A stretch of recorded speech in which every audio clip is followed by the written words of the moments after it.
Kalau lihat cek-cek gimana suara aku udah masuk ya. Semoga tidak ada kendala suaranya, semoga nggak putus juga.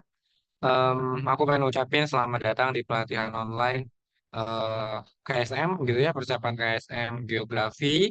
Mungkin kita sambil tunggu teman-teman yang lain gitu ya, Wid ya. Nah, kalau misalnya kalau pengen tanya dulu deh, Wid, dia ini asalnya dari mana nih, Wid?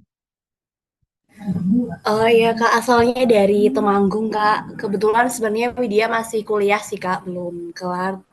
Tapi Dari sebenarnya mananya, Wid juga, ya? ya gimana Kak?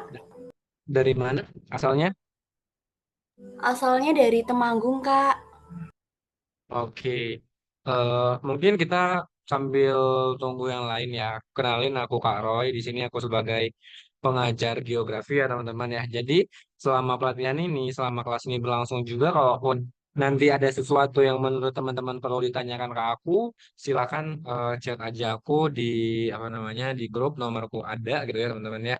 Nah, pada kesempatan kali ini di pertemuan pertama kita akan mempelajari em, ini gitu ya. Kita akan belajar mengenai lapisan bumi, interior bumi dan juga tektonik lempeng. Bagaimana proses lempeng-lempeng bergerak dan bagaimana interior di dalam bumi itu ada apa aja gitu. Nah, ini yang akan kita bahas pada malam hari ini. Oke, kita akan mulai dulu teman-teman di yang pertama di lapisan interior bumi. Kalau lapisan interior bumi yang kalian tahu gitu. Misalnya, ya jadi kalau misalnya lapisan interior bumi itu ada apa aja guys. Yang dia ada di bumi kita.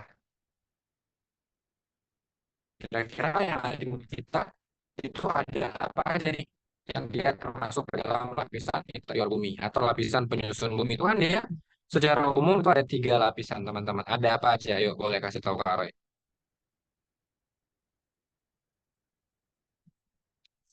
Oke, yang paling atas tempat kita tinggal ini dikenal sebagai kerak, gitu ya. Ini adalah sebagai kerak bumi. Nah, kerak bumi itu adalah lapisan yang paling atas. Lalu di bawah kerak ada mantel bumi, ya, ada mantel gitu ya, atau selimut bumi. Dan yang di paling bawah itu ya ada yang namanya inti bumi, gitu ya, namanya. Nah, kerak, mantel, dan inti itu merupakan bagian daripada eh, ininya apa namanya lapisan dalam hal ini adalah lapisan interior bumi gitu ya. Nah, lapisan interior bumi itu bisa ada kalau misalnya dia mengalami em, apa namanya lapisan interior bumi itu ada kalau misalnya dia terbentuknya pada awal sejak pembentukan bumi gitu ya. Memang sudah ada sejak awal pembentukan muka bumi ini di sekitar 4,6 miliar tahun yang lalu. Nah, di dalam lapisan interior bumi, gimana sih gitu, Kak? Kenapa orang-orang bisa tahu gitu lapisan interior bumi itu ada inti, ada mantel, sama ada kerak? Dari mana sih peneliti-peneliti itu bisa tahu? Ternyata, teman-teman, peneliti bisa tahu apa namanya lapisan inti bumi, mantel, dan juga lapisan kerak itu dari penjalaran gelombang gempa. Oke, dari penjalaran gelombang gempa. Jadi, gelombang gempa, teman-teman, ini memiliki manfaat sebagai salah satu upaya untuk menentukan kedalaman bumi gitu ya. Oke. Menentukan kedalaman bumi itu bisa dengan menggunakan yang namanya gelombang gempa. Yang kita tahu gitu ya kalau gelombang gempa itu dia em, gelombang gempa itu dia dibagi menjadi dua teman-teman. Ada gelombang yang sifatnya primer sama ada gelombang sekunder. Oke, ada gelombang primer dan juga ada gelombang sekunder. Nah, kalau gelombang primer ini gimana Kak? Gelombang sekunder ini gimana? Apa sih bedanya kedua gelombang tersebut? Kenapa bisa terjadi pembentukan inti bumi? Kenapa bisa orang-orang bisa tahu gitu ya? Bumi itu terdiri dari beberapa lapisan hanya dengan melihat gelombang gempa, gelombang sekunder dan gelombang tersier gitu ya. Ternyata teman-teman dalam hal ini dalam manfaatnya gelombang primer dan gelombang sekunder yang ada pada gempa itu sangat membantu para peneliti untuk menentukan lapisan itu terdiri dari bagaimana aja karakteristiknya kayak gitu. Nah, nah, sebab apa? Sebab kita tahu bahwa material penyusun kerak bumi itu apa, teman-teman? Oke, penyusun daripada bumi kita itu ada apa sih? Oke, penyusun bumi kita itu ada material apa aja? Ada batuan gitu ya. Dan yang paling banyak itu adalah dalam bentuk magma. Batuan, tanah, sama magma gitu ya, pembentuk muka bumi kita. Nah, tentu batuan ini sebagai material padat, gitu ya, sebagai material padat, sementara magma sebagai material yang liquid atau dalam hal ini cair, gitu ya. Nah, gelombang gempa ini memiliki karakteristiknya tersendiri. Kalau gelombang primer, teman-teman, gelombang primer dan juga gelombang sekunder, apa bedanya? Nah, ini dibedakan daripada bagaimana perambatan gelombang tersebut di lapisan permukaan bumi kita. Oke, gelombang sekunder. Nah, maksudnya gimana, Kak? Coba teman-teman dilihat dulu gambarnya. Kalau gelombang primer, dia merambatnya di fase padat, fase cair, atau di kedua-duanya, teman-teman. Padat iya, cair juga iya. Coba, gimana nih Rahmat dan juga eh Widya?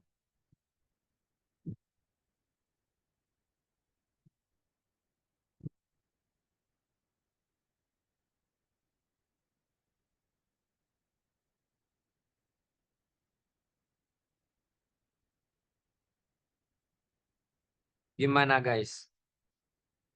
Apa bedanya gelombang primer dan juga gelombang sekunder terhadap daya rambatnya?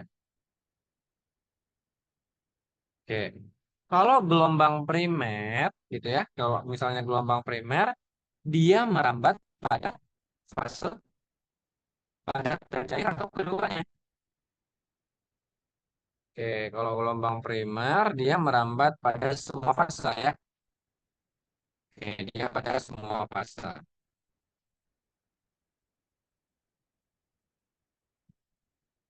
Oke, baik yang padat maupun yang cair.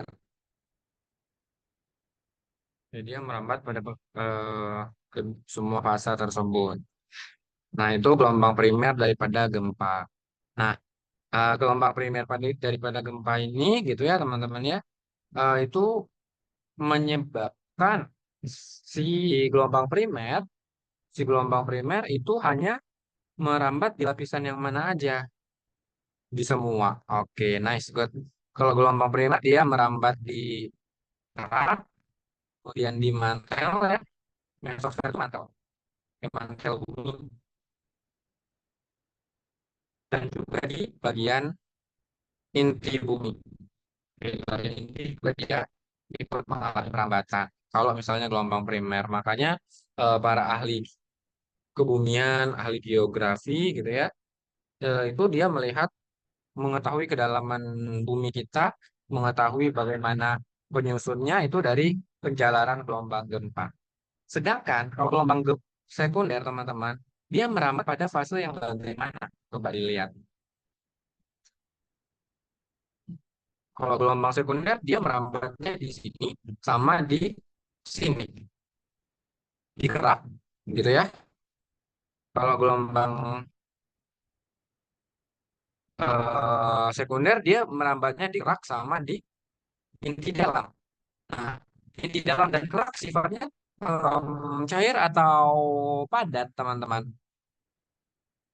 Kalau kerak bumi itu sifatnya cair atau padat ya. Gimana nih Sabrina sama Rahmat? Widya. Gimana Wid? Kok Sabrina? So ya. Gimana Wid? Sama Rahmat. Kalau misalnya gelombang primer, itu merambatnya pada fase padat aja atau pada kedua fase. Tadi kalau misalnya kita ngomongin kerak bumi atau kerak benua yang paling atas, itu kan tempat kita tinggal, gitu ya. Nah, dia sifatnya apa nih? Tempat kita pijaki ini, kerak bumi yang tempat kita pijaki sekarang ini, rumah kita dibangun kan di batu Solid. kerak gitu, solid. Oke, iya. hanya merambat pada fase solid atau fase padat aja. Jadi dia merambat pada fase padat.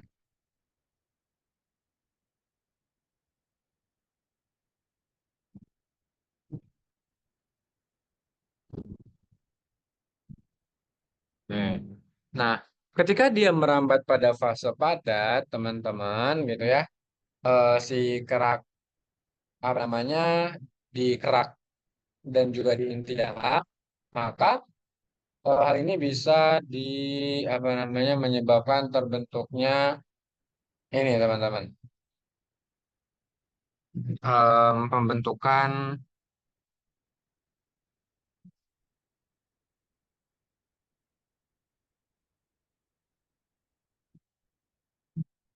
lapisan bumi.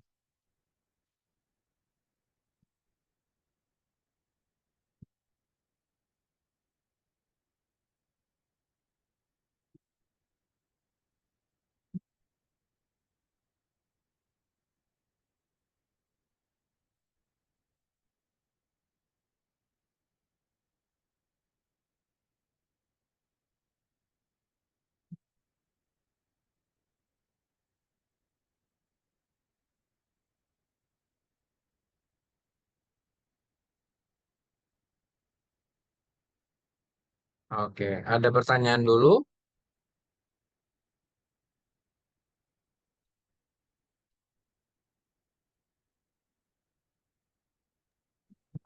Tanya tentang gelombang primer dan sekunder dari gelombang gempa itu Kenapa nih Rahmat? munculnya bersamaan atau gimana dari kan munculnya dari hipocentrum gitu mungkin ya. Terus itu muncul Betul. digetarkannya itu bersama awalnya apa gimana gitu. Enggak dong. Jadi kan kalau misalnya kita ngomongin gempa, gelombang gempa itu kan ada gelombang body wave sama ada gelombang permukaan gitu ya, Mat ya. Nah, kalau misalnya body wave itu ada gelombang primer sama gelombang sekunder. Sementara kalau gelombang permukaan itu mungkin teman-teman pernah dengar gelombang cinta ya, gelombang love dan gelombang Rayleigh. Nah, Em, ketika terjadi gempa, gitu ya, ketika terjadi gempa di seismograf itu yang terjadi terlebih dahulu adalah gelombang primer, teman-teman. Oke, nah jadi gelombang primer itu terjadi terlebih dahulu. Primer terjadi terlebih dahulu. Nah, biasanya kalau gelombang primer itu udah mulai dirasakan di hiposentrum. Di hiposentrum gempa ya. Dia mulai muncul dari hiposentrum gempa atau titik pusat gempanya. Sementara kalau misalnya si gelombang sekunder atau gelombang yang dia beradanya dekat dengan sini nih, ini kan gelombang sekunder itu mulai terasa dari epicentrum. Ya kan, dari epicentrum kan itu adalah titik pusat gempa yang dia berada di permukaan. Jadi gitu, Mas. Jadi yang duluan itu eh yang duluan itu adalah si gelombang primer, baru disusul oleh gelombang sekunder. Nah, nanti gelombang sekunder di atas akan membentuk gelombang love dulu, baru gelombang Rayleigh seperti itu. Kayak gimana? Ada pertanyaan dulu? Atau aman? Terjawab nggak nih pertanyaannya nih, Rahmat? Ya, terjawab. Terima kasih. Bisa lanjut. Oke, kita lanjut. Berikutnya, teman-teman, ada lapisan bumi. Oke. Jadi, lapisan bumi kita itu kan dia terdiri dari tiga lapisan, gitu ya, teman-teman ya. Nah, dia terdiri dari tiga lapisan. Nah, lapisan permukaan bumi itu kan dia terdiri dari tiga. Ada si kerak, ada kerak bumi, kemudian ada mantel, dan juga ada inti. Kerak bumi ini dia terbagi menjadi dua, teman-teman. Ada kerak samudra sama kerak benua. Jadi ada kerak samudra sama ada kerak benua. Oke. Lalu lapisan yang kedua itu ada si mantel. Nah, mantel gitu ya teman-teman ya, mantel itu dia ini terdiri dari dua juga, guys. Dia terdiri dari dua lapisan juga di mantel. Ada stenosfer, ada si ada stenosfer dan juga yang kedua ada mesosfer.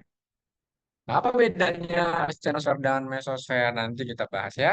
Sementara di lapisan inti itu juga ada dua lapisan inti bumi. Ada inti luar dan juga ada inti dalam.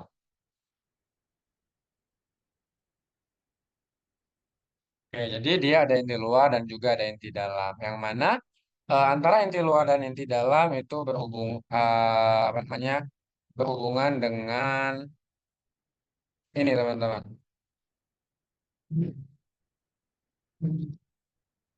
Berhubungan dengan penyusunnya nanti ya, yaitu si Fe dan juga nikel, serum dan nikel atau besi dan nikel. Nah, kalau misalnya di kerak bumi, kita masuk dulu ke kerak bumi ya, kita ke kerak. Nah, kemudian antar lapisan itu dia dibatasi oleh bidang diskontinuitas. Kalau bidang diskontinuitas itu adalah bidang pembatas antar lapisan pada permukaan bumi, gitu ya, teman-teman ya.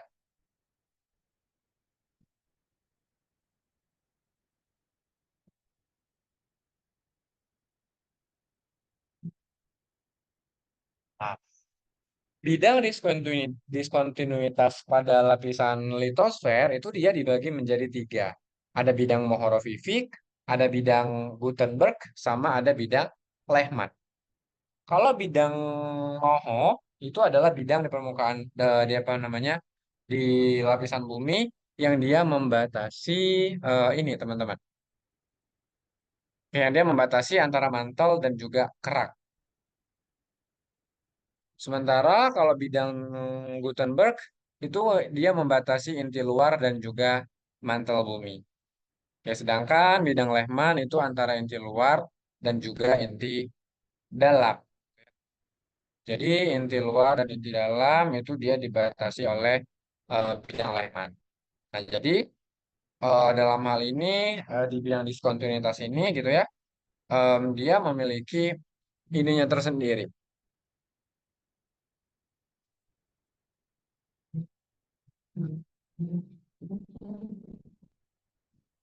Bidang batasnya itu sendiri gitu ya. Nah, misal,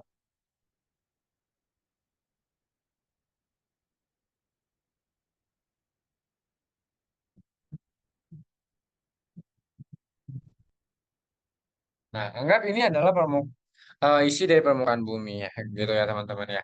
Nah, bidang moho ini ini adalah kerak yang warna hitam ini adalah kerak. Ya, sementara yang di bawahnya ini mantel, terus inti luar, dan yang merah adalah inti dalam. Nah, batas antara mantel dan juga kerak ini yang kita sebut sebagai eh, bidang mohorovičić, bidang moho. Sementara batas antara inti luar dan juga inti luar dan mantel ini disebut sebagai Gutenberg, dan juga batas antara inti dalam dan inti luar ini adalah bidang Lehman. Nah, bidang Lehman, bidang Gutenberg dan bidang Moho itu membatasi setiap perlapisan pada eh,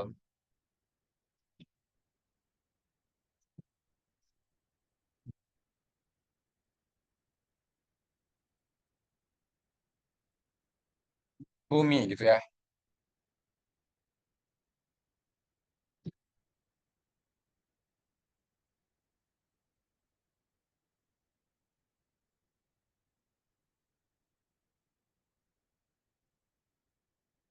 Oke, aman teman-teman? Atau ada pertanyaan? Ini belum nambah nih anggotanya.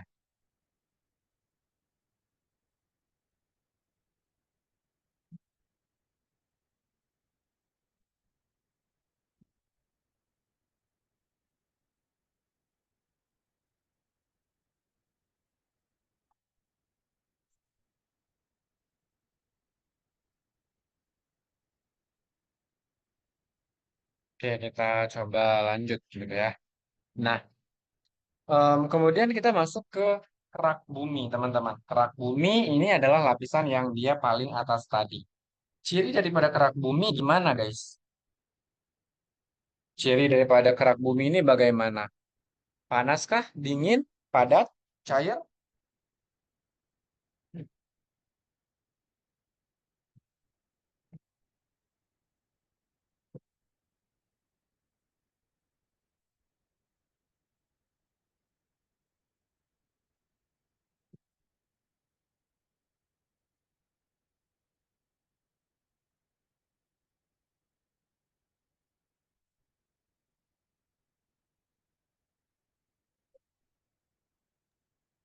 Oke, Padat, jadi dingin. em, kalau kerak bumi dia merupakan lapisan yang paling luar ya. Nah, lapisan yang paling luar ini biasanya dia sifatnya padat, kemudian dingin ya, teman-teman ya. Dan juga dia tersusun dari jenis batuan, gitu ya. Oke, dia terdiri dari batuan.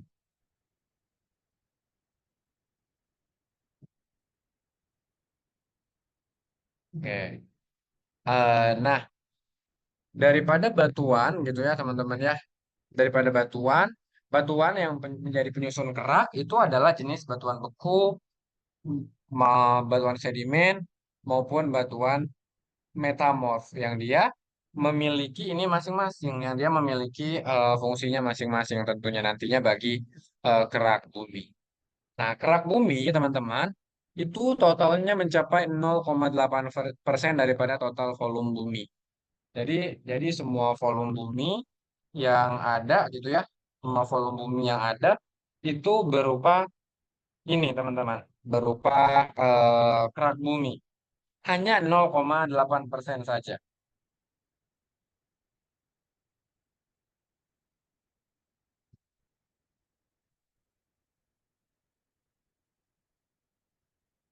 Ya, dia hanya 0,8% aja ya. Dia sangat sedikit. Itu total volume. Dari semuanya, total volumenya hanya 0,8%. Dan dia mencakup 0,4% total beratnya. Jadi kerak itu dari total berat bumi hanya sebesar 0,4%-nya aja, teman-teman. Begitu ringannya gitu ya. Lalu kerak bumi dia dibedain menjadi dua. Ada kerak samudra dan juga ada kerak benua. Nah, teman-teman, apa bedanya kerak benua dan kerak samudra? Kira-kira menurut teman-teman apa bedanya?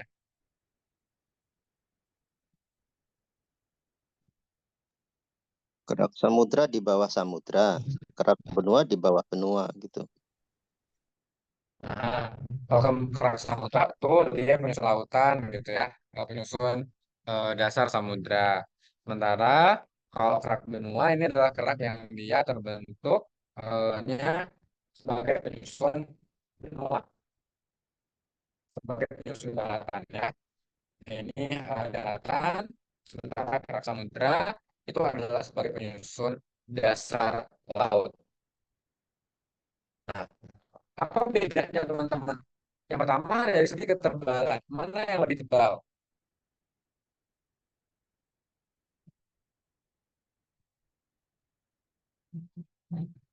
Kerak benua.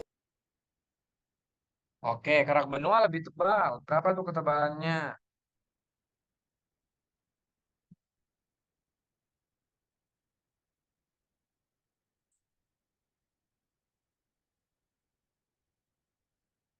Gimana teman-teman? Kerak benua lebih tebal, betul. Nah, kerak benua dia memiliki ketebalan ini ya, nah, dia lebih tebal dibanding kerak samudra dengan ketebalan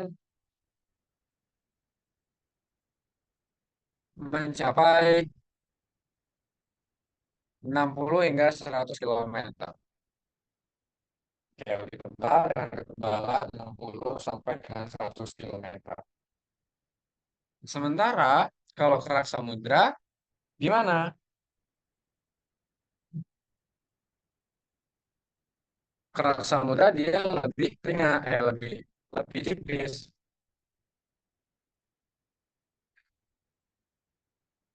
Ya, dia lebih tipis gitu ya. Ketebalan kerak samudra itu hanya bisa 7 hingga 10 km. Nah, ini adalah perbedaan antara kerak samudra dan juga kerak benua. Dari segi ketebalan. Dari segi massa jenisnya atau dari segi berat jenisnya, mana yang lebih berat? Kerak benua atau kerak samudra, teman-teman? Kalau dari segi massa jenisnya atau berat jenisnya, yang lebih berat itu kerak samudra atau kerak benua ya? Kerak samudra. Oke. Nah, kerak samudra dia meskipun tipis, dia memiliki berat jenis yang lebih berat. Yang mana berat jenis daripada kerak ini, itu ya teman-teman ya, itu mencapai 3,0 gram per sentimeter kubik. Sementara kalau kerak benua, dia ketebalannya gimana teman-teman? Oke, dia tebalnya mencapai, oh ketebalan lagi. Berat jenisnya kerak benua lebih ringan. Berarti kira-kira berat jenisnya itu sekitar 2,9 ya. Jadi 2,7, sorry, 2,7 gram per sentimeter kubik. Ini adalah berat jenis daripada kerak benua. Dia lebih ringan.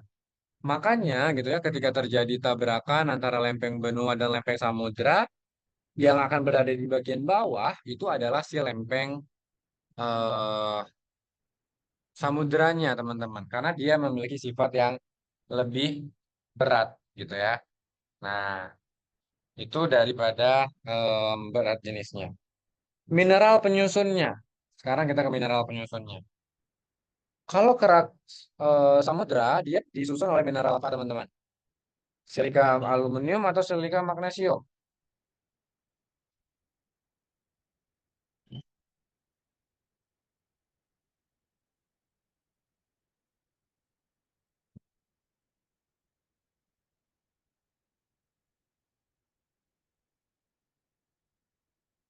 Kalau kerak samudra, itu dia disusun oleh mineral silika magnesium ya. Oke, silika magnesium atau ini disebut juga dengan sima. Oke. Sementara kalau misalnya kerak benua, dia disusun oleh silika aluminium.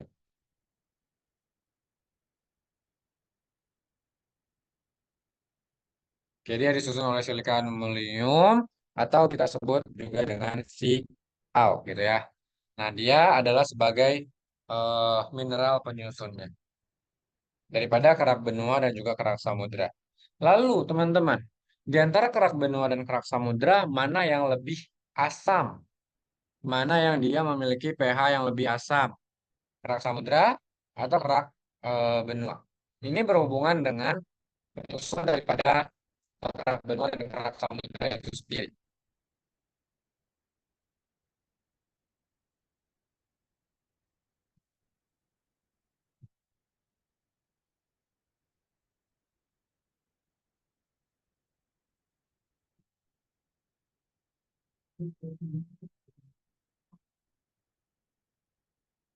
Oke.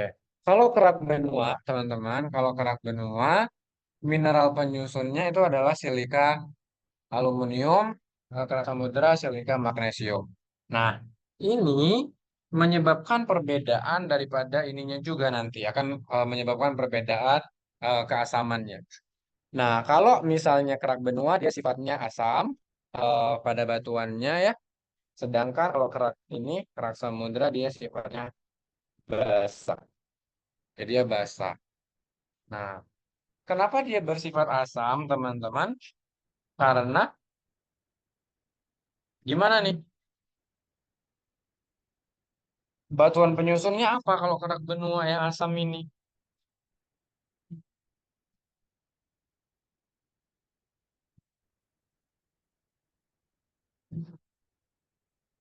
kerak benua yang asam itu banyak disusun oleh batuan granit.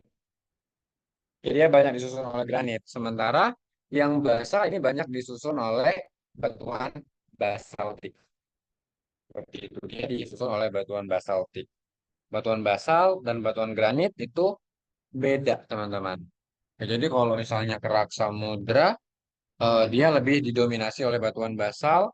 Sementara kalau kerak samudra, dia didominasi oleh, sorry, benua dia didominasi oleh batuan granit. Sementara basal, dia didominasi oleh di kerak samudra.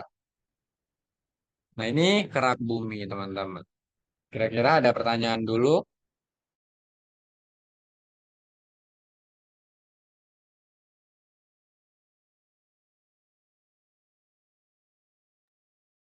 Tanya Kak, tadi kan untuk membuktikan ketebalan seperti itu pakai getaran gelombang gempa gitu. Nah, pernah nggak sih manusia mencoba untuk membuktikan secara langsung dengan cara dibor gitu umpamanya? Tuh, makasih Kak. Oke. Jadi, untuk menentukan kedalaman daripada kerak, inti, dan mantel, tadi kan dia menggunakan gelombang gempa. Tapi pernah nggak sih Indonesia lagi, manusia itu melakukan pengeboran secara langsung untuk melihat bagaimana kedalaman si kerak samudra maupun kerak benua itu ya, mantel maupun intinya juga. Nah, teman-teman, pengeboran secara manual itu membutuhkan biaya yang besar. Selain dia membutuhkan biaya yang besar, kalau misalnya terjadi salah pengeboran, itu nanti bahkan bisa menyebabkan kerusakan pada lapisan kerak dan bisa menimbulkan bencana. Kalau salah satu contohnya ya itu ya Silapindo gitu ya. Untuk orang-orang Jawa Timur pasti tahu. Nah, dari hal itu aja kita tahu bahwa kalau salah melakukan pengeboran aja, bahkan kalau lumpur lapindo itu kan belum terlalu dalam gitu ya, belum mencapai berkilo-kilometer.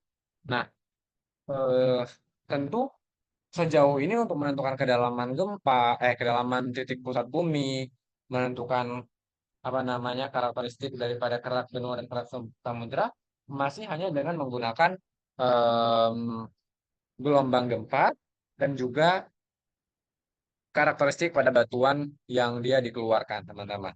Karena apa? Karena batuan penyusun, batuan sedimen, batuan metamorf, batuan beku itu akan berbeda-beda. Seperti itu. Kira-kira bisa dipahami? Bisa, bisa.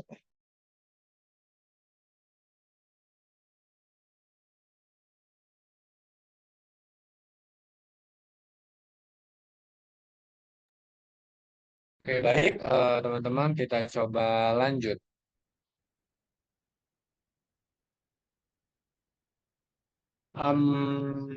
Berikutnya kita akan bahas mengenai ini gitu ya, mantel. Mantel bumi itu dia dibagi menjadi dua, ada astenos dan juga ada mesosfer. Apa bedanya?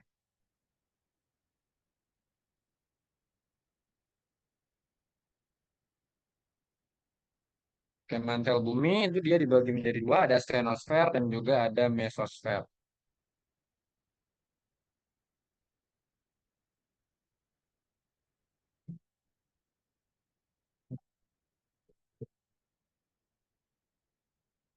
Oke. Nah, mantel bumi itu adalah bagian daripada struktur bumi yang dia ketebalannya berasal dari 2.900 eh mencapai 2.900 kilometer ya, ketebalannya mencapai 2.900 kilometer. Dia merupakan lapisan yang paling tebal dan juga volumenya paling berat gitu ya, teman-teman ya. Oke, jadi densitasnya juga lebih berat dibandingkan kerak, 3,3 hingga 5,7 gram per sentimeter kubik, dan dia mencakup 83% daripada total volume dan 68% daripada total massa bumi. Nah, lapisan mantel ini adalah lapisan yang paling tebal dibandingkan kedua lapisan yang lainnya. Yang mana lapisan mantel bumi itu dia dibagi menjadi dua. Ada lapisan asthenosfer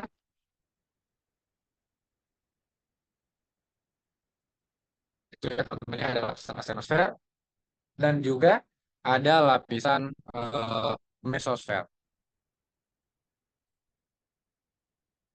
Oke. Kalau lapisan asthenosfer kita bahas dulu. Lapisan asthenosfer ini adalah lapisan yang dia berbatasan langsung dengan kerak.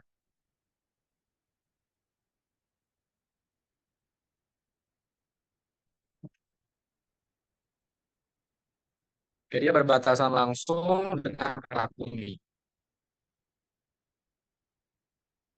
Nah, di lapisan asthenosfer, teman-teman, ini adalah lapisan yang menyebabkan kerak itu bisa mengalami pergerakan. Gitu ya.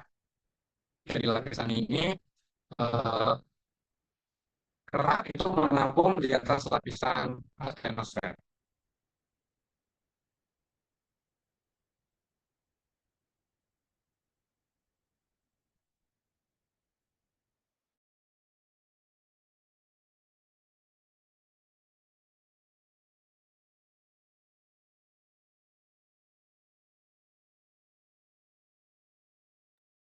Kenapa kerak ini bisa mengapung di lapisan asthenosfer, teman-teman? Kira-kira kenapa ya? Eh, Kerak bumi itu mengapung di lapisan asthenosfer karena di lapisan asthenosfer itu terjadi apa, guys? Di lapisan asthenosfer terjadi yang namanya arus konveksi. Ya, arus konveksi itu apa? Nanti kita bahas ya. Arus konveksi ini adalah arus yang menyebabkan lapisan kerak itu mengalami pergerakan. Ya, jadi ketika lapisan bumi mengalami pergerakan, gitu ya, itu dia disebabkan oleh si mantel yang apa namanya, karena adanya arus konveksi yang ada di lapisan asthenosfer ini sendiri. Ya, sementara kalau yang kedua yaitu lapisan mesoas. Lapisan mesosfer dia sifatnya lebih cair ya teman-teman ya. Mesosfer ini dia bersifat cair, sementara kalau asthenosfer dia bersifat elastis. Jadi dia bersifat elastis. Nah, ketika dia bersifat elastis, maka hal ini menyebabkan terbentuknya pergerakan di atasnya ya, pergerakan di atasnya sehingga dia terbentuk arus konveksi. Nah, kalau mesosfer, teman-teman, ini dia lebih cair dibandingkan em, kerak apa namanya lapisan asthenosfer. Nah, selain dia lebih cair, ini adalah lapisan yang ketebalannya bisa mencapai 5.100 km.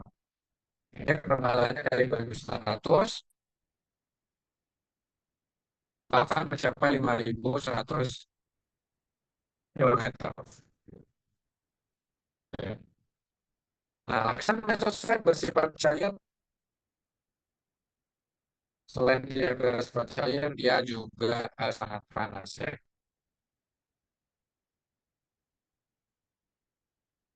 Ya, karena dia merupakan bagian daripada magma.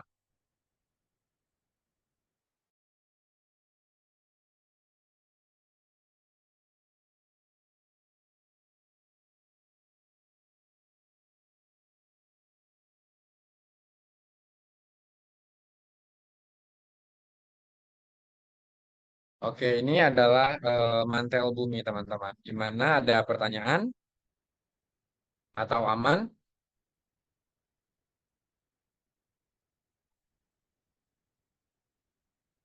Kalau ada sesuatu yang ingin ditanyakan, boleh ya bertanya ke aku, teman-teman. Selama kelasnya masih berlangsung juga. Nanti kalau misalnya udah kelasnya udah enggak, teman-teman kalau mau tanya soal juga boleh lewat Japri WA. Kemudian teman-teman, selain dia ada inti, ada yang namanya lapisan. Sorry, selain ada mantel dan kerak, ada lapisan inti. Tapi sebelum kita ke lapisan inti bumi, kita masuk dulu ke sini. Arus konveksi pada mantel.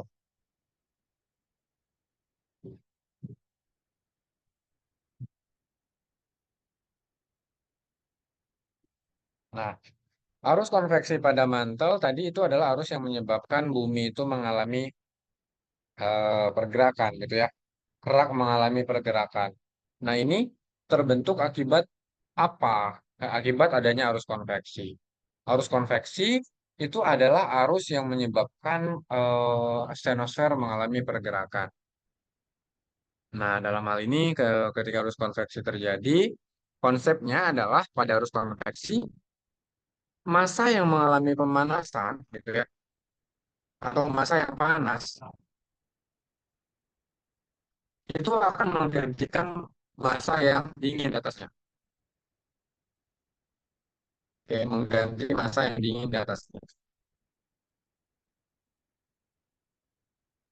Nah, ini terjadi karena apa? Karena ketika dia terjadi arus konveksi gitu ya teman-teman ya, em, kita ibaratkan sebagai ini adalah mantle flow. Mantle flow itu adalah aliran di mantel bumi gitu ya. Aliran apa? Aliran magma yang berada di lampiran, yang berada di dalam mantel bumi. Nah, kita tahu gitu kalau misalnya dalam magma teman-teman itu ada yang namanya ini tekanan dan gas gitu ya. Nah, tekanan dan gas yang ada di magma menyebabkan si magma itu naik ke bagian atas. Magma yang naik ke bagian atas akan mendorong lapisan kerak. Kayak magma yang berada di lapisan atas itu akan mendorong lapisan kerak sehingga ini kita ibaratkan sebagai kerak. Nah, sekalian mendorong kerak teman-teman, maka kerak tersebut akan mengalami pergeseran atau akan mengalami pergerakan seperti itu.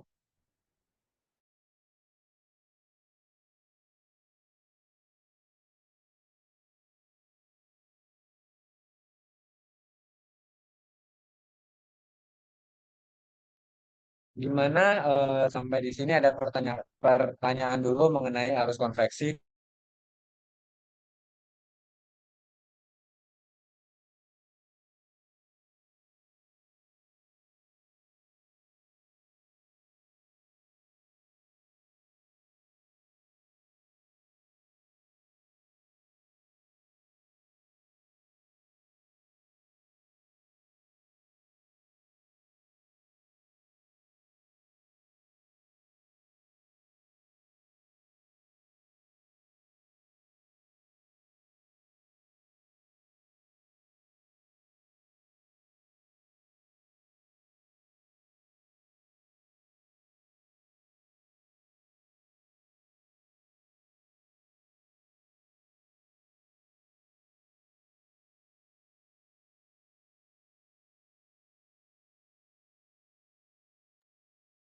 Gimana teman-teman? Aman mengenai bagaimana arus konveksi ini terbentuk.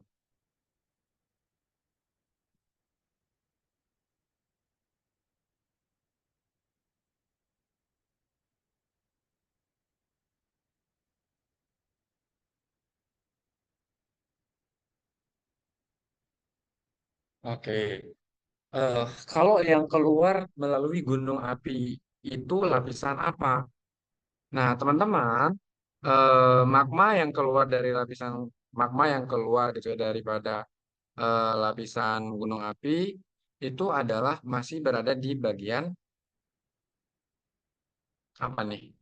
Mantel ya, itu adalah mantel. Jadi astenosfer, teman-teman. Jadi magma itu mulai ada di lapisan astenosfer atau di bagian mantel. Kenapa? Karena kan kalau kerak dia sifatnya padat, bukan berupa lelehan magma.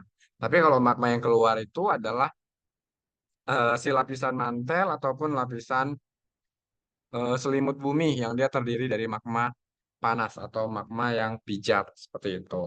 Nah, ini menunjukkan apa? Ini menunjukkan bahwa magma itu memiliki tekanan untuk menerobos sampai ke permukaan bumi seperti itu. Ada lagi nggak pertanyaannya atau aman pertanyaannya? Oke, sama-sama. Kita akan lanjut. Berikutnya, ada inti bumi atau kita kenal juga sebagai barisfer atau disebut juga dengan core.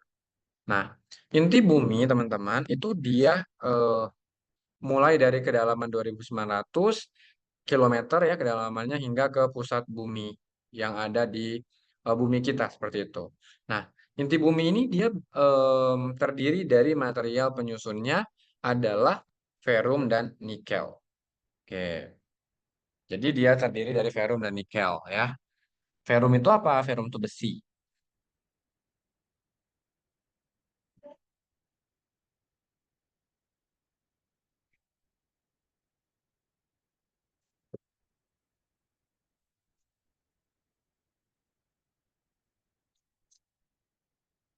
Jadi dalam hal ini penyusun daripada lapisan ini gitu ya, daripada inti bumi itu adalah nikel dan ferum atau nikel dan besi.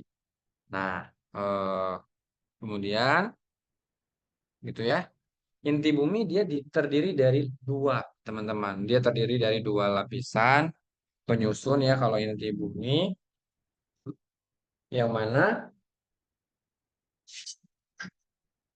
lapisan penyusunnya itu ada inti luar dan juga ada inti dalam. Apa bedanya Kak inti luar dan inti dalam ini? Eh, Kedalamannya tentunya ya. Inti luar itu dia memiliki kedalaman dari batasnya dengan mantel di 2.900 hingga 5.150 gitu ya. Yang ada di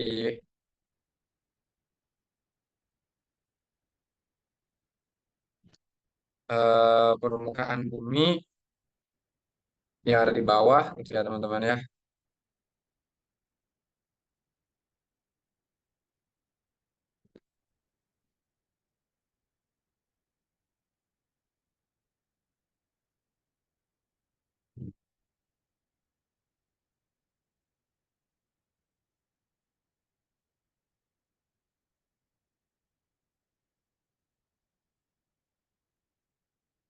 Nah, kemudian inti luar itu dia penyusunnya selain nikel dan besi, teman-teman, inti luar masih pengaruh dengan zat-zat lain seperti oksigen gitu ya, silika, kemudian sulfur.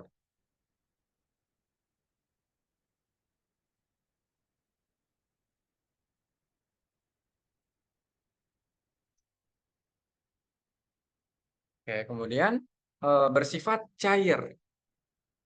Oke, dia bersifat cair dan juga dia densitasnya 8,9 gram per sentimeter kubik.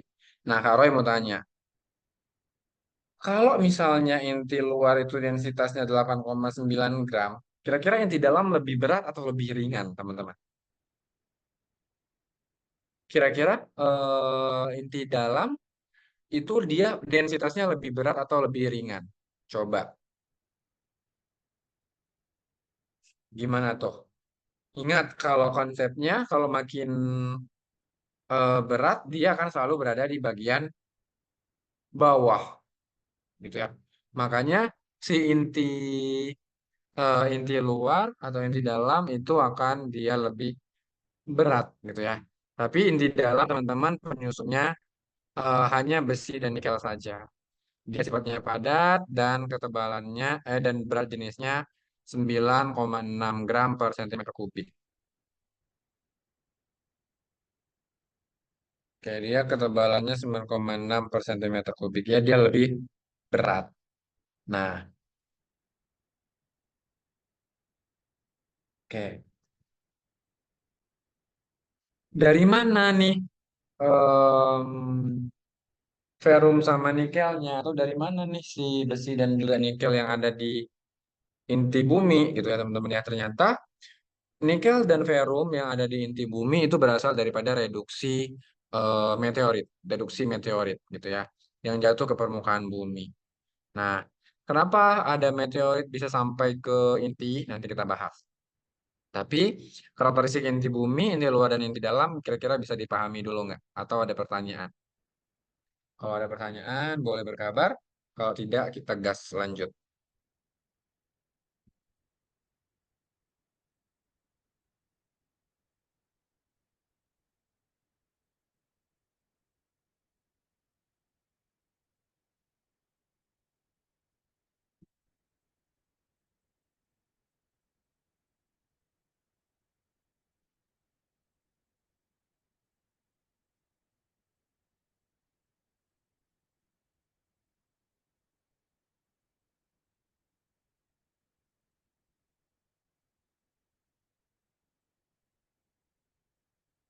Aman, aman, aman, aman, aman.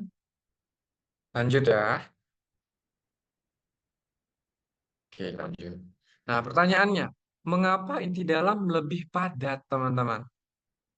Ya, kenapa inti dalam itu bersifat lebih padat?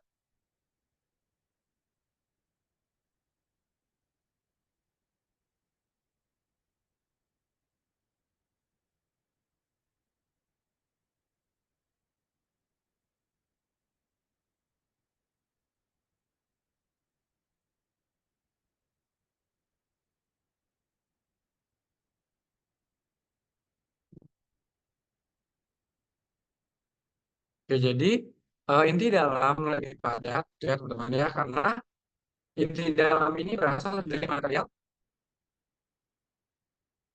Jadi inti dalam itu berasal dari material meteor. Kayak dia lebih berasal dari meteorit, di mana kandungan dari meteorit itu kebanyakan berupa ferrum dan juga nikel, oksida nikel. Nah, pertanyaan Kak Roy, kenapa teman-teman meteor bisa sampai ke inti bumi? Bukannya dia harusnya hancur gitu ya di permukaan bumi. Pokoknya dia harus hancur di, pokoknya dia si meteor itu hancur di lapisan atmosfer. Kenapa guys kira-kira? Menurut teman-teman kenapa?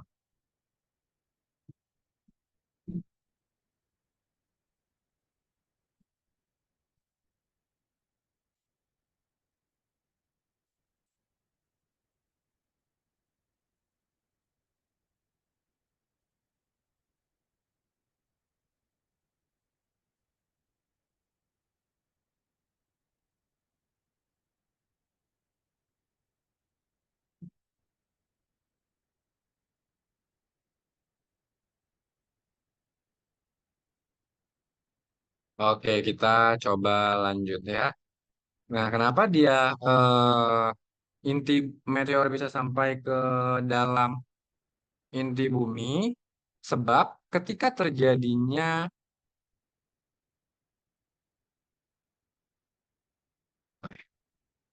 nah ini karena sebagai atmosfer di 4,6 eh, miliar tahun yang lalu atau billion years ago ya. Nah, atmosfer saat itu teman-teman dia masih bersifat panas dan bumi juga masih berupa pijar gitu ya. Bumi itu masih berupa pijar panas, masih berupa kumpulan magma gitu ya. Nah, ketika dia atmosfer ini sampai ke permukaan bumi, dia bukannya hancur tapi malah masuk ke bagian inti. Nah, makanya banyak ditemukan ferrum dan juga nikel di pusat daripada bumi kita seperti itu. Oke, ini tentu akan mengganggu, akan menyebabkan terjadinya eh, konsentrasi besi dan juga nikel yang banyak di inti bumi. Oke, teman-teman, ada pertanyaan dulu mengenai lapisan bumi sebelum kita masuk ke lempeng tektonik.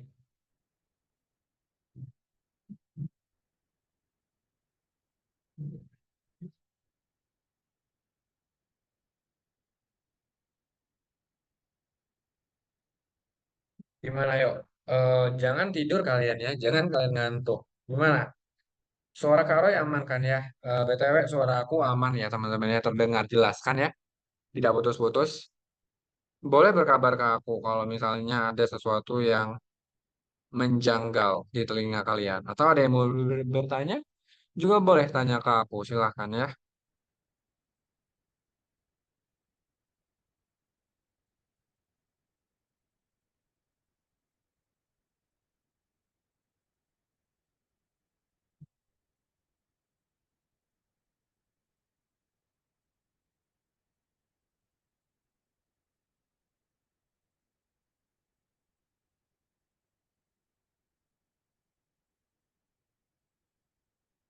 Gimana,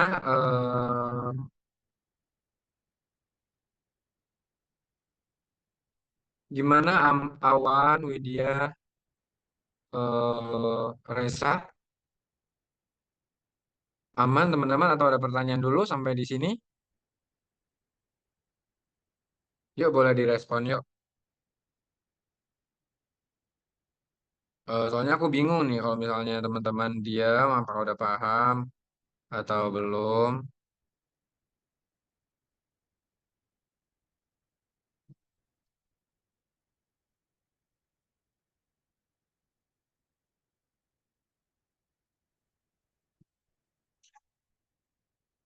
Guys, gimana guys? Aman? Cek cek. Halo Widya. Wid, suara karonya ada nggak? Suaraku aman kan ya?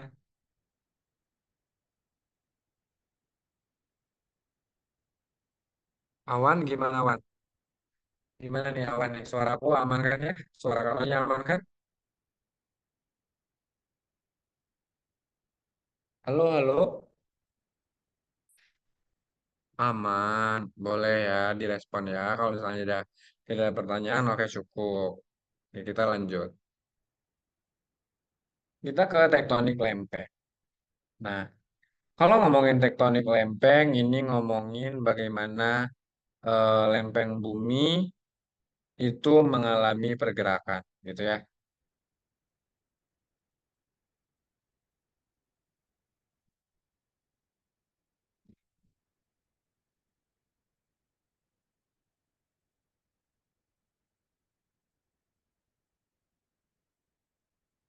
Oke. Nah, lempeng tektonik di permukaan bumi itu em, dia mengalami pergerakan tadi akibat ada gerak eh, di lapisan kerak akibat arus konveksi.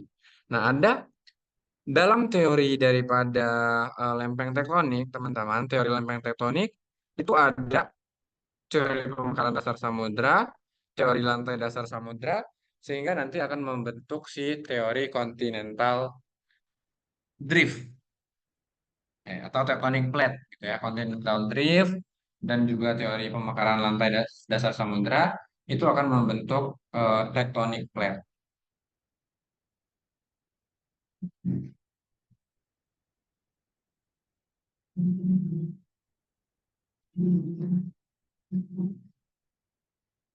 Oke.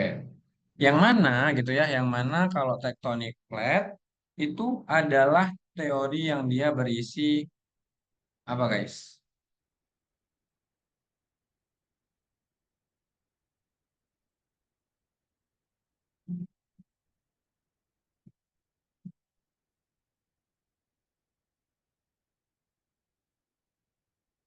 Oke.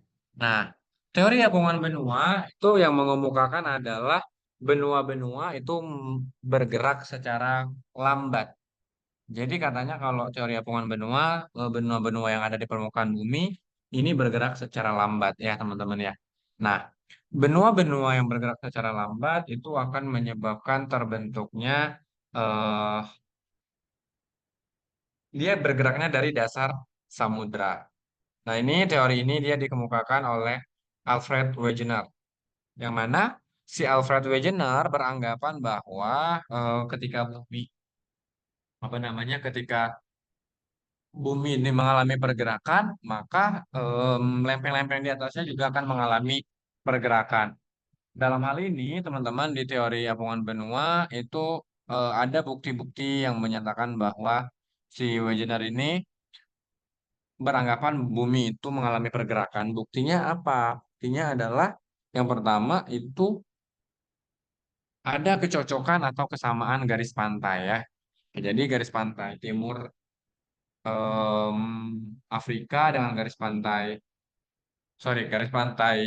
timur Amerika Selatan dan garis pantai barat Afrika itu memiliki kecocokan yang sama gitu. Sehingga ini diindikasikan bahwa kedua wilayah tersebut dulunya pernah bersatu atau pernah bergabung. Oke, dulunya pernah bersatu atau pernah bergabung.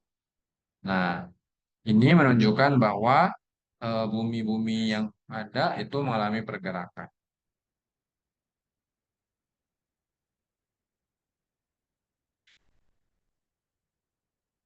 Terus yang kedua ada persebaran fosil, teman-teman.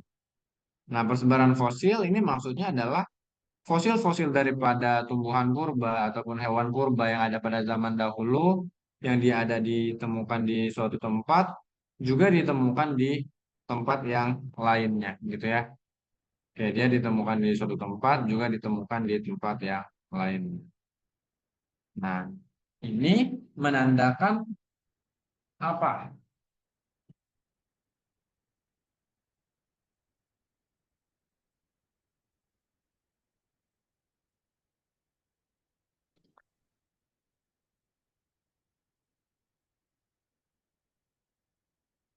Ini menandakan bahwa em, hmm, wilayah-wilayah persebaran fosil ini gitu ya teman-temannya, wilayah persebaran fosil ini menandakan dulu wilayahnya pernah bergabung menjadi satu. Terus ada kesamaan jenis batuan dan juga ada bukti iklim purba atau adanya deposit glasial yang dia terekam di Afrika Selatan, Amerika Selatan, India, dan juga Australia. Kayak deposit glasial itu apa? Deposit glasial merupakan sisa daripada masa es yang dia masih ditemukan di zaman yang sekarang ini, gitu ya, dalam tahap perkembangannya.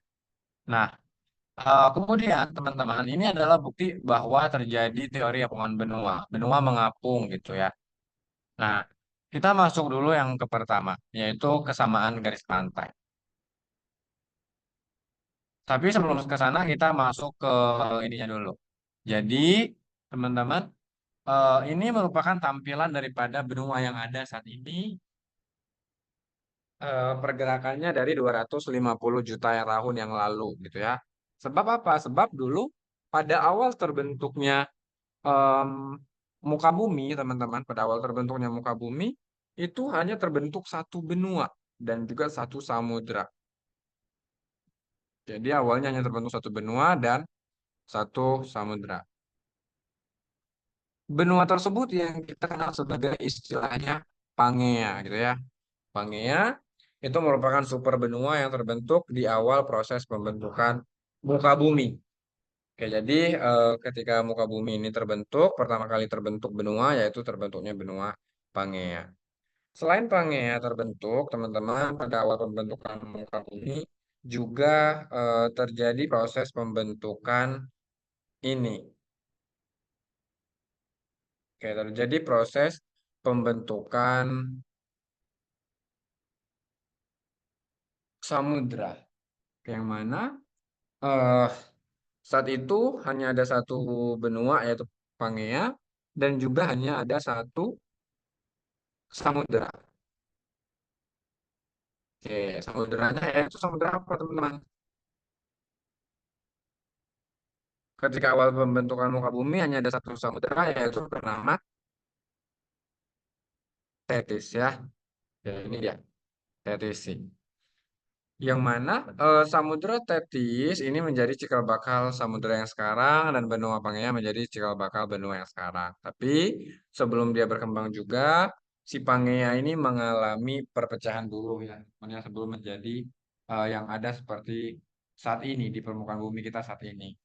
Yang mana dalam hal ini si Pangea itu akan pecah dulu menjadi Gondwana dan juga Laurasia.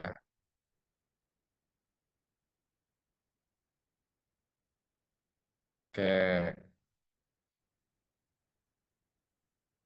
ada Laurasia dan Gondwana.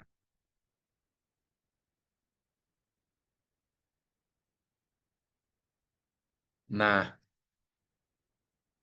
kalau rahasia berwarna, teman-teman, ini gimana?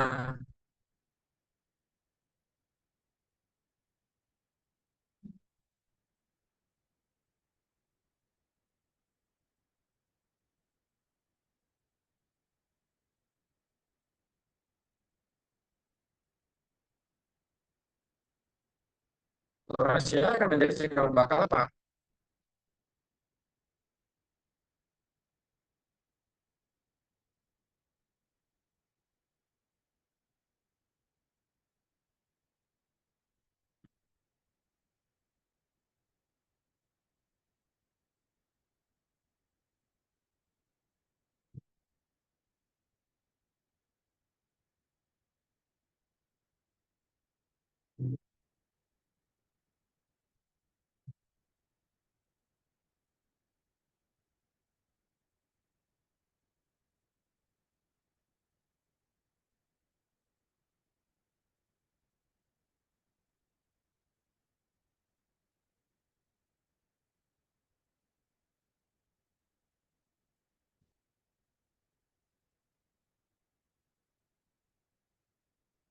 Gimana guys?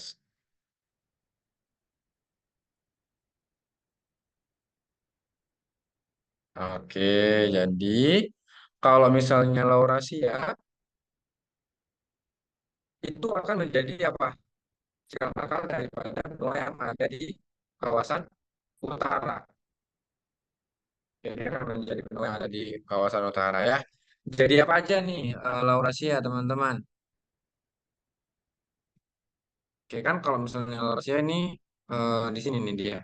Laurasia itu akan menjadi cikal bakal benua apa aja nih? Jadi Amerika bagian utara, jadi Eropa dan juga jadi Asia ya. Ya, Asia itu akan pecah menjadi eh, Eropa, kemudian Asia dan juga Amerika bagian utara.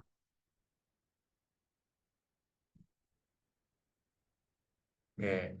Sementara kalau Gondwana, teman-teman, kalau Gondwana ini akan pecah menjadi apa, guys?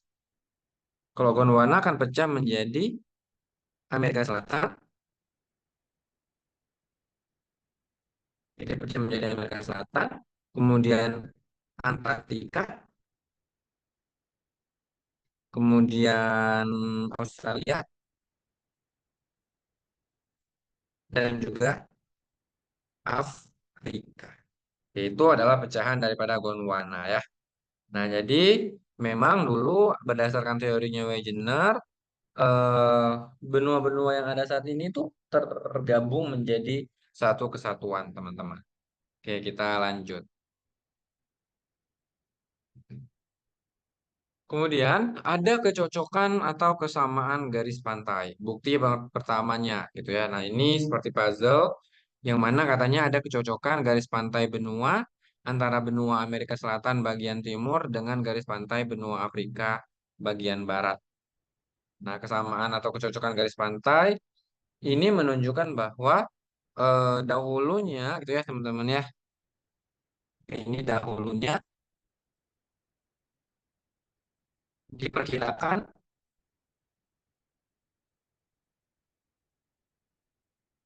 pernah bergabung. Jadi ya, dahulunya diperkirakan pernah menjadi satu kesatuan gitu ya.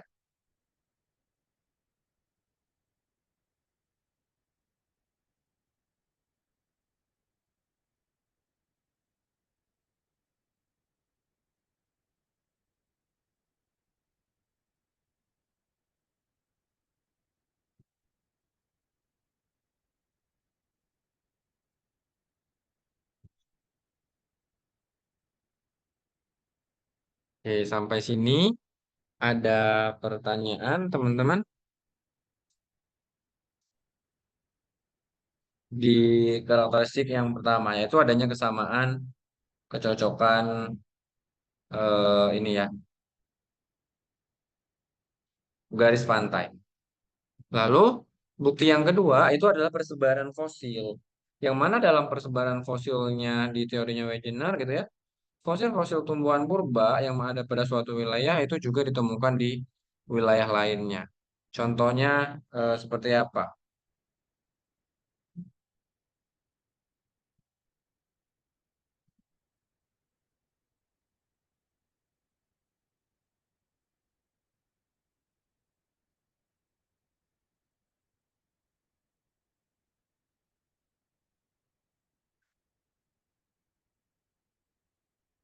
Ya, nah,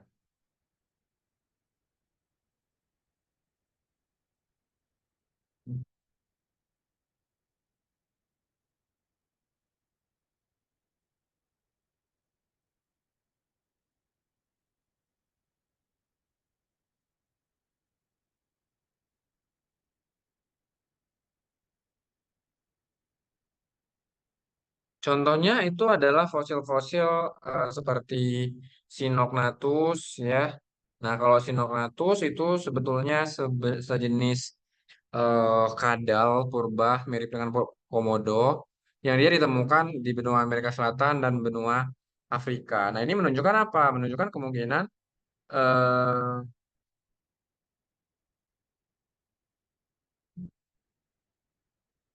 Apa namanya kemungkinan dua wilayah tersebut dulunya pernah bergabung.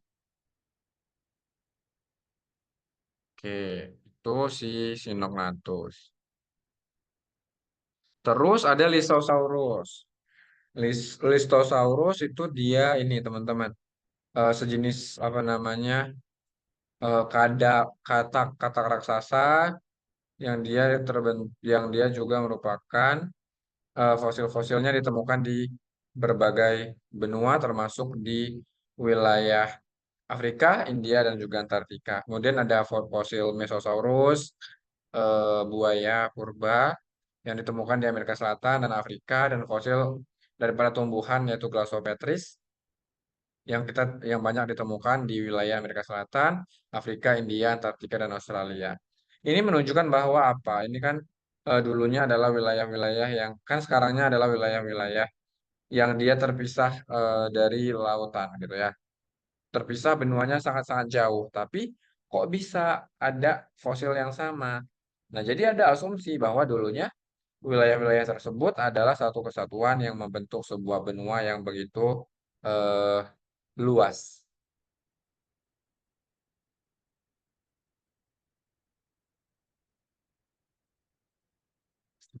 Gitu, teman-teman.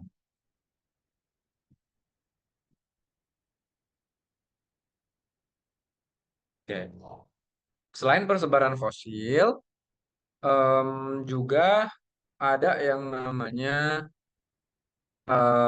iklim purba ataupun deposit glasial. Nah, deposit glasial ini berhubungan dengan bagaimana si permukaan bumi gitu ya, teman-teman ya, permukaan bumi yang dia dulunya adalah wilayah es dan sekarang bukan lagi, tapi masih tersisa atau masih terdapat sisa-sisa es yang dia ada di wilayah tersebut.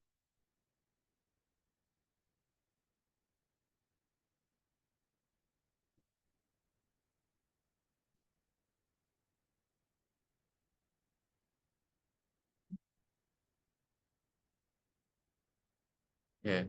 Nah, deposit glasial ini kan adalah perkembangan daripada bumi kita dari tahun ke tahun. Nah, dulu gitu ya teman-teman ya, wilayah-wilayah ini adalah wilayah yang dia eh, memiliki iklim es atau dia memiliki es pada masa zaman es. Nah, tapi pada saat sekarang kan Afrika, kemudian India, ini adalah wilayah panas. Tapi meskipun dia udah menjadi wilayah yang panas karena pergerakan lempeng, dia berpisah dari kawasan Antartika, di wilayah-wilayah ini masih ada sisa deposit glasial. Ya, dia masih terdapat deposit glasial.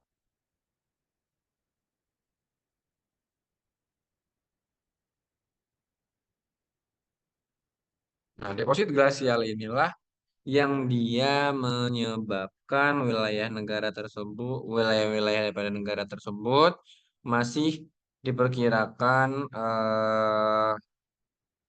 sudah ada sejak zaman es.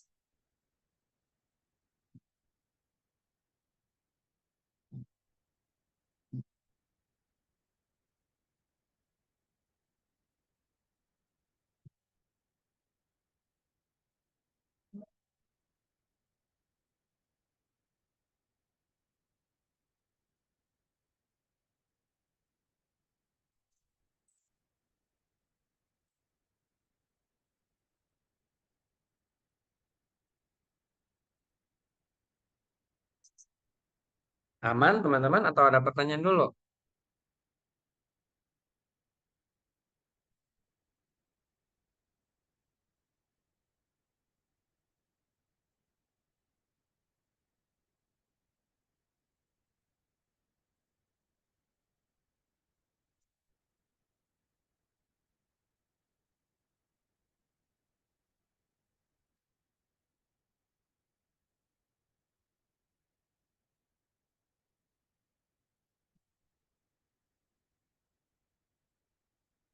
Oke. Nah, kemudian yang keempat ada kecocokan kondisi bebatuan ya. Jadi kondisi batuan yang ada pada suatu wilayah dengan wilayah lain itu memiliki kondisi batuan yang sama. Hal ini berarti apa? Hal ini berarti wilayah-wilayah yang ada itu dulunya adalah satu kesatuan karena kondisi batuannya pun eh, bisa bisa terbentuk di suatu tempat yang sama dengan karakteristik yang sama gitu.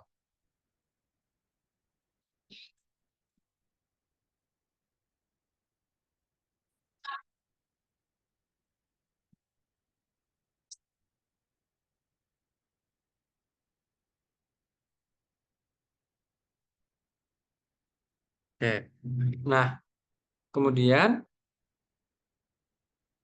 yang kelima ada kecocokan persebaran pegunungan. Nah, ini adalah di 3 juta tahun yang lalu, 300 juta tahun yang lalu gitu ya teman-teman ya. Jadi 300 juta tahun yang lalu bahwa permukaan bumi kita itu kan pernah bergabung dengan daratan yang lain. Nah, kalau yang di sebelah kanan itu adalah kondisi apa namanya jalur pegunungan pada saat eh 300 juta tahun yang lalu. Ini menandakan apa? Bahwa dulunya Eropa dan juga Amerika itu sempat bergabung pola pegunungannya.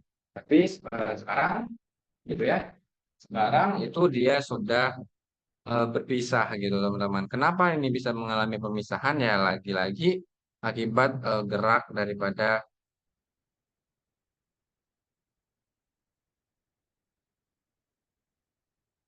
lempeng bumi.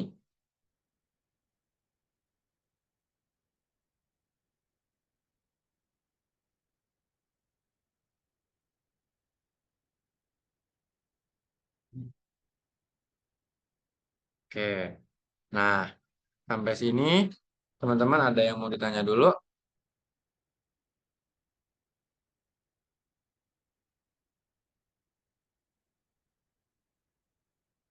atau aman?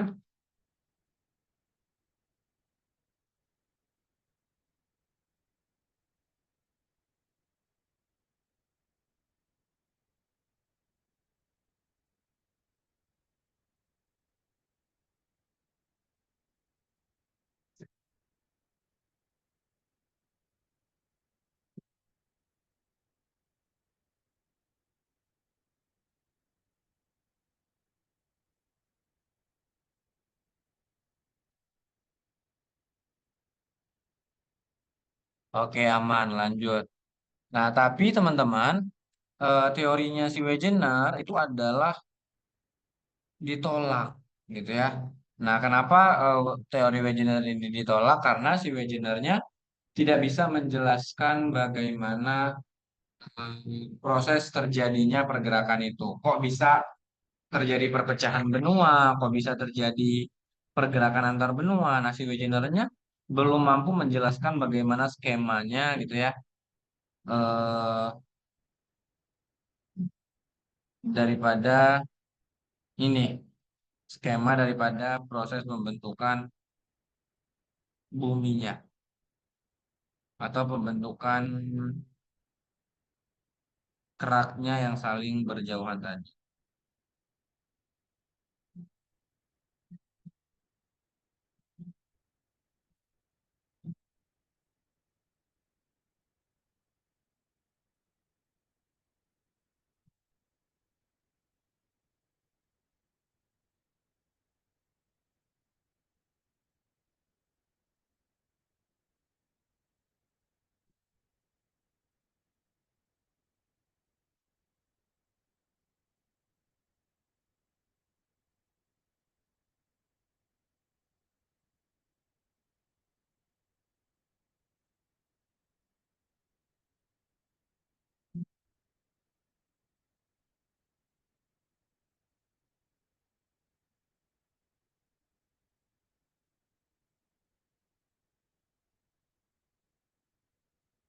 Oke.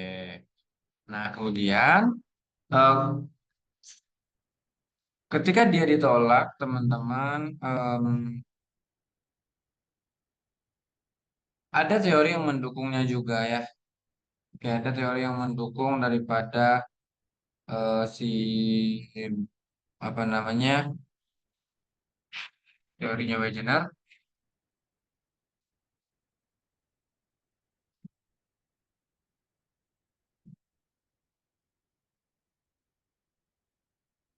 Nah, teori yang mendukung itu ya tadi, yaitu si teori em, arus konveksinya Holmes, kemudian ada Mid Oceanic Ridge, Mid Atlantic Ridge, dan juga teori yang lainnya juga.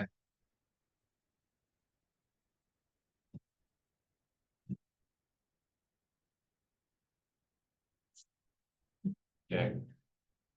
Jadi yang pertama yang mendukung teorinya Wegener gitu ya teman-teman ya ada si teori em, arus konveksi tadi, di mana bahwa Arthur Holmes gitu ya dia mendeskripsikan bahwa sebaran panas yang terjadi di eh,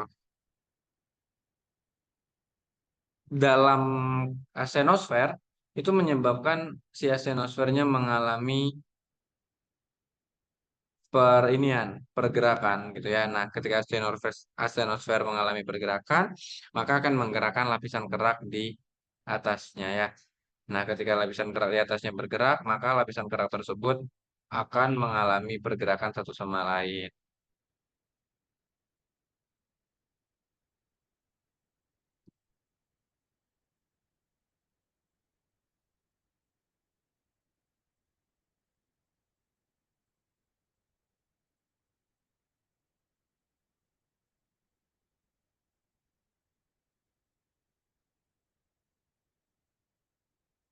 Oke. Nah, arus konveksi kemudian karena selain arus konveksi yang mendukung teorinya si Wegener, ada si ini juga ada si Mid Atlantic Ridge. Nah, kalau Mid Atlantic Ridge ini adalah ini teman-teman Mid Atlantic Ridge itu ini. Oke, ini adalah hasil daripada pergerakan yang di hasil dari lempeng yang bergerak secara divergen. Ini nanti kita bahas gerak lempeng. Nah, em, ketika terjadi pemekaran dasar samudra itu menunjukkan bahwa si dua benua yang dia ada itu saling berjauhan satu sama lain.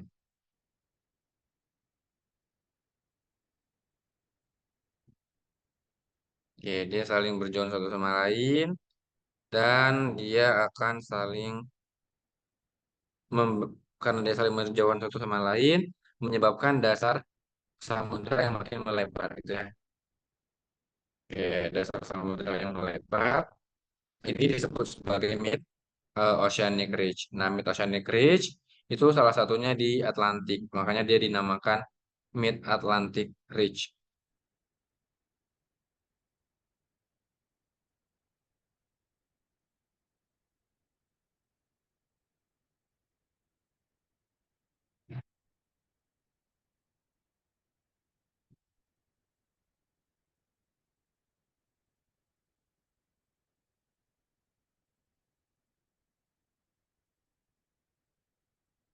Oke. Nah, selain itu tadi ada teori paleomagnetism ya yang dia menyebabkan juga eh, apa namanya em, terjadi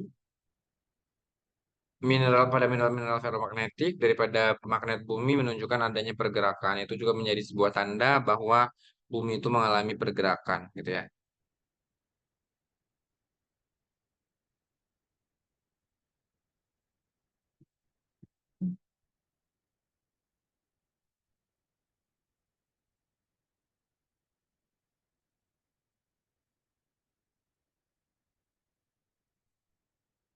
Oke, berikutnya. ada teori seafloor spreading. Kalau teori seafloor spreading ini akan membentuk lantai dasar samudra. Oke. Lantai dasar samudra ini, gitu ya teman-teman ya.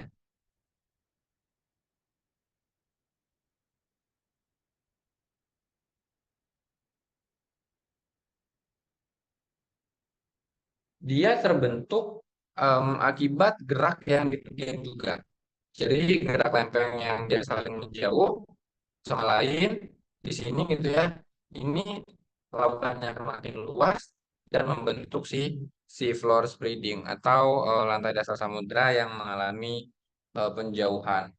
Nah, ketika dia saling menjauh gitu ya teman-teman ya, ketika dia saling menjauh satu sama lain, maka hal ini akan berdampak pada em,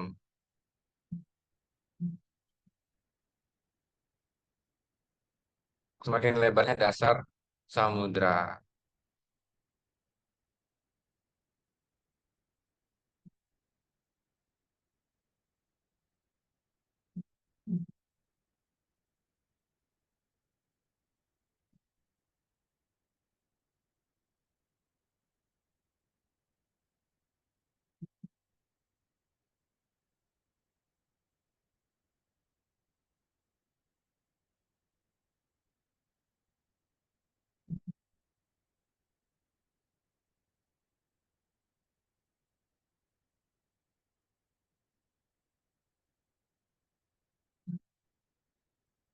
Oke, aman teman-teman atau ada pertanyaan dulu sampai di sini?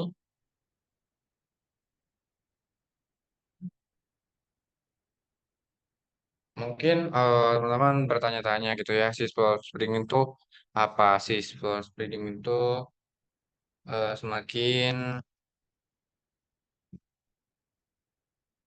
apa namanya semakin luasnya dasar samudra karena si samudra itu kan dia mengalami proses pemekaran daripada magma yang naik ke atas mencoba untuk menyebabkan terjadinya perubahan pada lapisan di atasnya.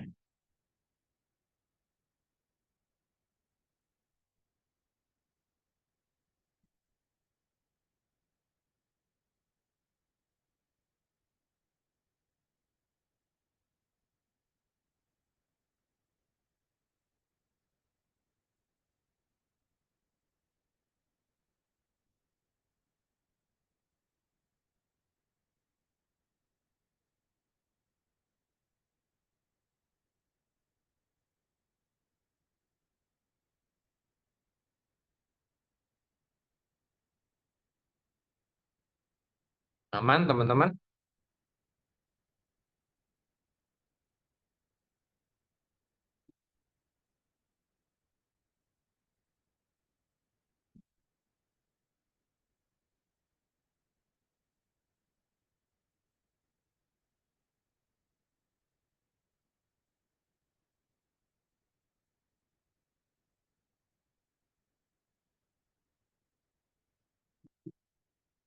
Oke, kalau aman, kita lanjut ke teori tektonik lempeng.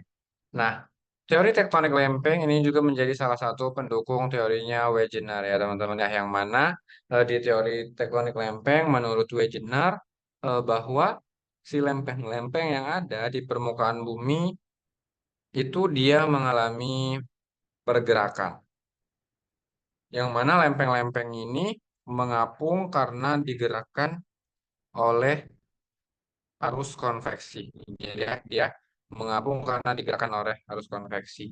Yang mana lempeng-lempeng di permukaan bumi ini dia ada tujuh lempeng utama dan juga dan juga lempeng-lempeng kecil penyusun lainnya. Oke.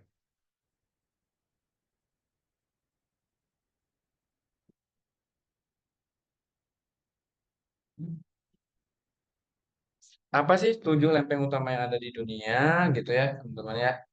Nah, lempeng yang ada di dunia, lempeng utamanya itu adalah lempeng-lempeng besar. Lempeng besar itu mencakupi lempeng satu. Pasifik, lempeng Eurasia, lempeng India Australia, lempeng Afrika, Amerika Utara, Amerika Selatan, dan juga Antartik. Oke, ini adalah apa namanya lempeng-lempeng yang ada di permukaan bumi. Sementara kalau lempeng kecilnya itu adalah lempeng minor. Lempeng minor ini tidak terlalu berpengaruh terhadap pembentukan eh, suatu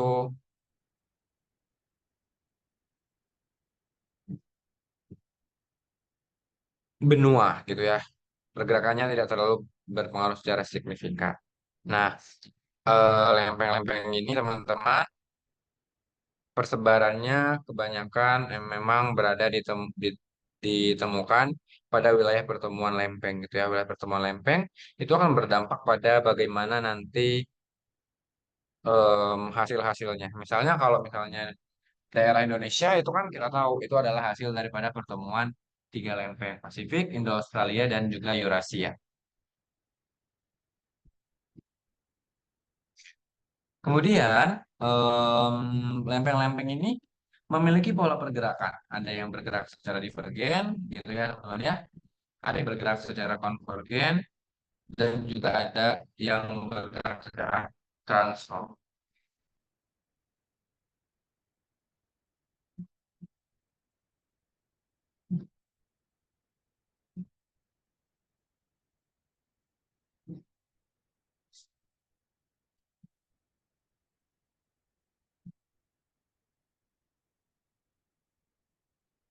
Oke.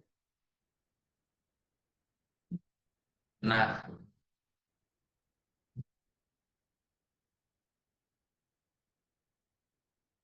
em, kalau gerak konvergen ini adalah gerak lempeng yang bagaimana?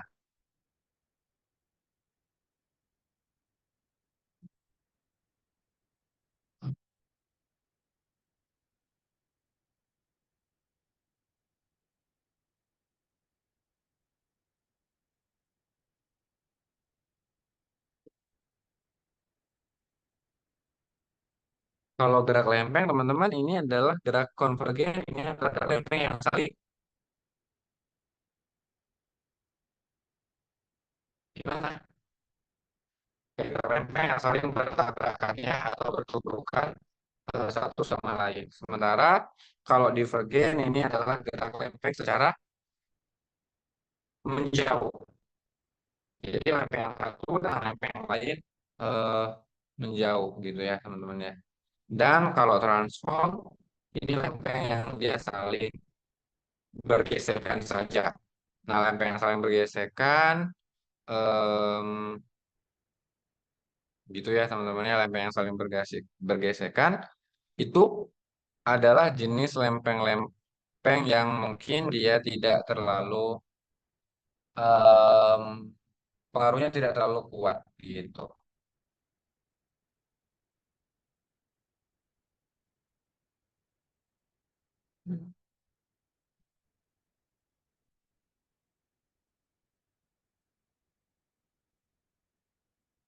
Oke, lanjut.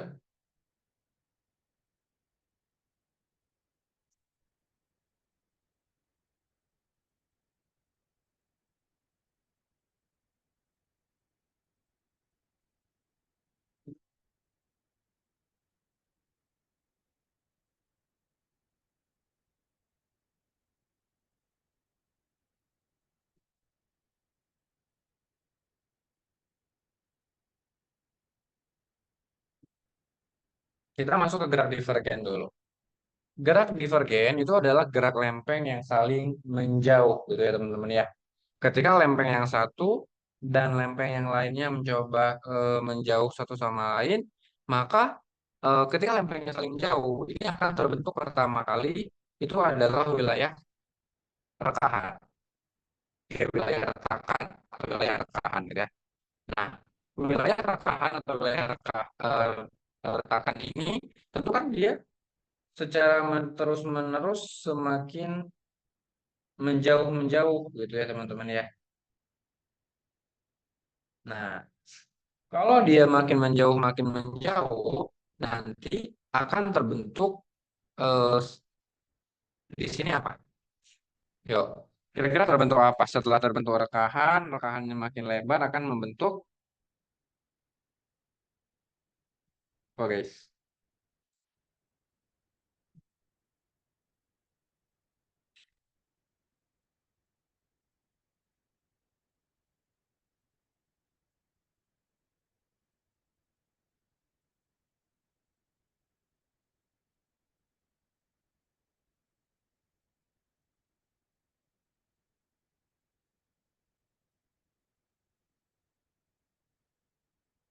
Ya kan membentuk yang namanya mid ocean ridge ya. Nah, mid ocean ridge yang dia makin melebar, kayak mid ocean ridge yang makin lebar gitu ya teman-teman ya. Ini akan membentuk apa nih? Ini yang kita kenal tadi sebagai seafloor spring atau lantai dasar samudra. Nah, jadi dalam proses pembentukannya gitu ya teman-teman ya. Jadi terbentuk rekahan di permukaan bumi gitu ya. Dia kemudian terbentuk pegunungan tengah dasar samudra. Terus juga yang ketiga nanti akan terbentuk aktivitas vulkanisme magma yang dia bersifat basah. Dalam hal ini magma yang naik gitu ya teman-teman ya daripada dapur magma akan membentuk si ini teman-teman. Jadi akan membentuk gunung api bawah laut.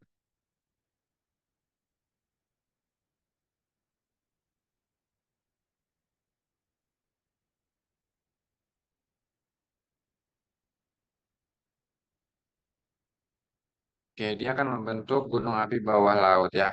Nah, ketika dia membentuk gunung api bawah laut, ini gunung api bawah lautnya karena dia berasal dari em, kerak samudra atau kerak benua, berarti kalau terbentuk gunung api bawah laut. Yuk, tadi kita udah bahas singkat. Kalau gunung api bawah laut, maka nanti akan terbentuknya dari mana, teman-teman? Kerak benua atau kerak samudra nih? Gimana, Wan?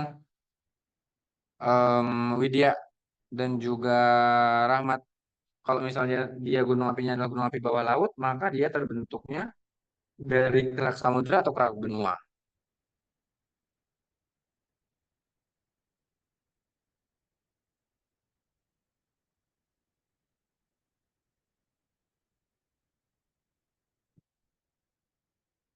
Yuk, nggak apa-apa salah ya, kita belajar bareng-bareng.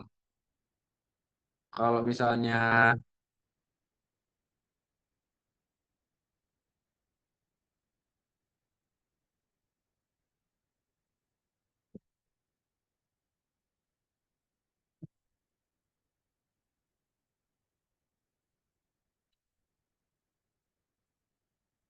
kerak apa namanya gunung api bawah laut, maka itu hasilnya adalah hasil apa guys? Kerak samudra atau kerak samudra? Kerak samudra atau kerak benua? Bawah laut. Gunung apinya bawah laut, sifatnya basal.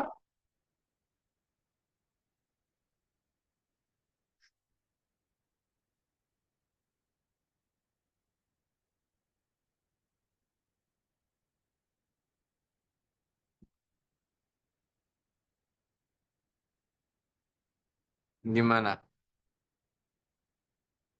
Oke, jadi gunung api bawah laut ini berasal dari kerak samudra. Ya, dia berasal dari kerak samudra gitu ya. Oke,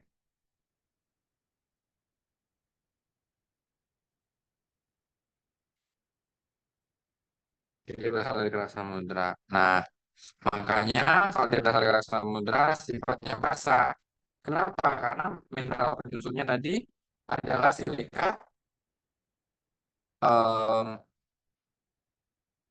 oke, karena mineral penyusunnya tadi adalah silika, magnesium gitu ya. Silika magnesium.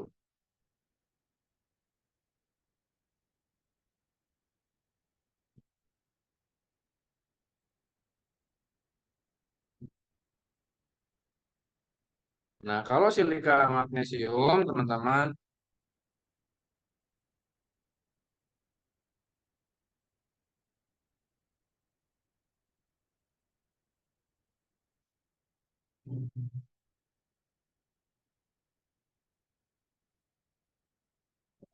kalau silika magnesium ini kemungkinan dia sifatnya adalah dari batuan basalt. Oke, dia berasal dari batuan basaltik yang dia sifatnya basa.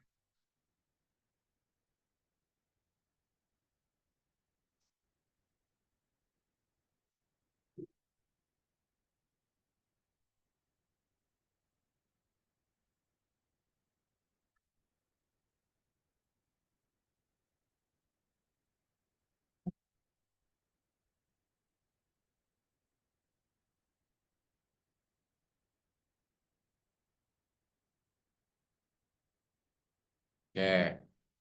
Kemudian selain dia gerak divergen, ada juga gerak konvergen gitu ya. Nah, gerak divergen itu contohnya adalah menjauhnya lempeng Amerika Selatan, lempeng Afrika yang membentuk Mid Atlantic Ridge tadi. Kemudian ada retaknya lempeng Afrika bagian timur. Itu adalah gerak divergen ya. Nah, ini contohnya ya. Gerak divergen ini si Mid Atlantic Ridge di mana di Mid Atlantic Ridge ini itu terbentuk akibat si Afrika yang saling menjauh dengan Amerika bagian selatan. Jadi dia menyebabkan wilayah tersebut makin lebar, ya udah terbentuk Mid Atlantic Ridge. Samudranya pun makin lebar.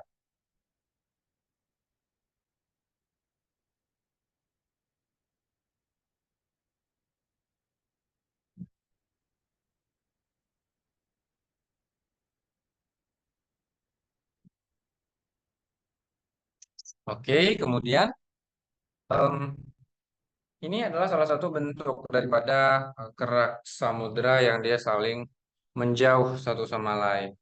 Di mana kerak samudera yang menjauh satu sama lain itu terjadi di wilayah Iceland. Nah, Iceland itu dia diapit oleh dua lempeng, yaitu lempeng Eurasia dan juga lempeng Amerika bagian utara. Nah, ketika selempeng-lempeng ini saling menjauh, jadi nanti kemungkinan gitu ya teman-teman ya, kemungkinannya bisa terjadi adalah si Islandia itu bisa saja pecah atau eh, terpecah menjadi dua bagian ya. Ya, ini adalah Great African Rift ataupun rekahan di benua Afrika yang dia terbentuk karena gerak divergen antara lempeng Arab, teman-teman. Ini adalah lempeng Arab dan ini adalah lempeng Afrika. Oke, lempeng Afrika dan lempeng Arab yang saling menjauh itu akan membentuk rekahan di wilayah tersebut.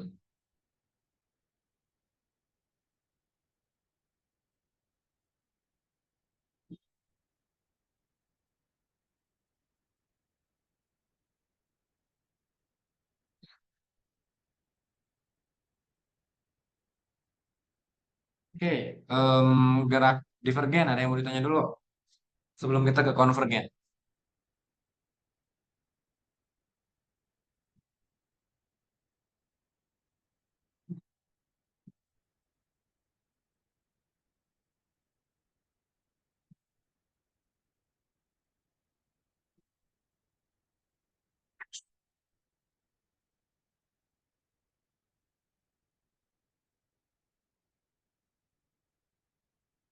Kalau konvergen, teman-teman, ini adalah gerak yang saling bertabrakan ya.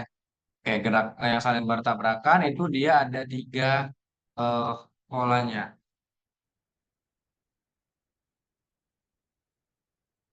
Nah, tiga-tiga polanya itu ada gerak lempeng yang saling menjauh satu sama gerak samudera ketemu gerak samudera, lempeng benua ketemu lempeng samudera atau lempeng benua eh, ketemu lempeng benua gitu ya.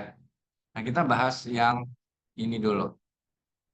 konvergen antara lempeng samudra dengan lempeng samudra, teman-teman, ini akan menghasilkan back arch basin.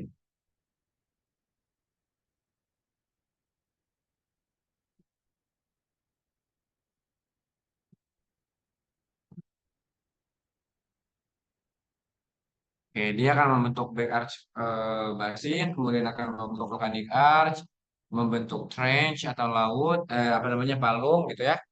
Nah, ketika lempeng samudra ketemu lempeng samudra itu akan membentuk palung laut. Nah, palung itu terbentuk ketika terjadi tabrakan tuh antara lempeng benua dan juga lempeng samudranya. Nah, lempeng benua dan lempeng samudra yang kayak lempeng samudra dan lempeng samudra yang saling bertabrakan, selain dia akan membentuk palung laut, dia juga akan membentuk busur vulkanik, teman-teman. Oke, dia akan membentuk busur vulkanik. Nah, contohnya busur vulkanik itu adalah di wilayah Jepang, Filipina, kemudian Kepulauan Atun, Mariana hingga wilayah Tonga. Nah, busur vulkanik ini biasanya adalah jalur kepulauan yang dia diisi oleh eh,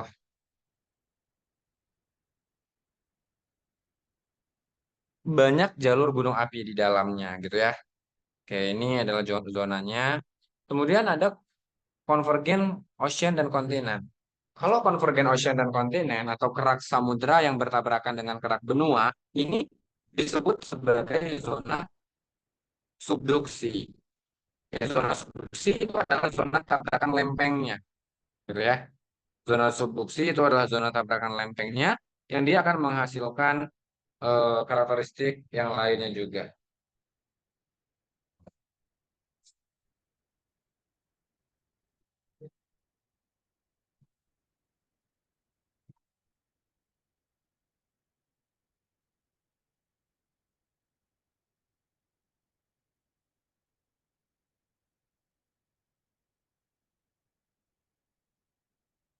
Oke.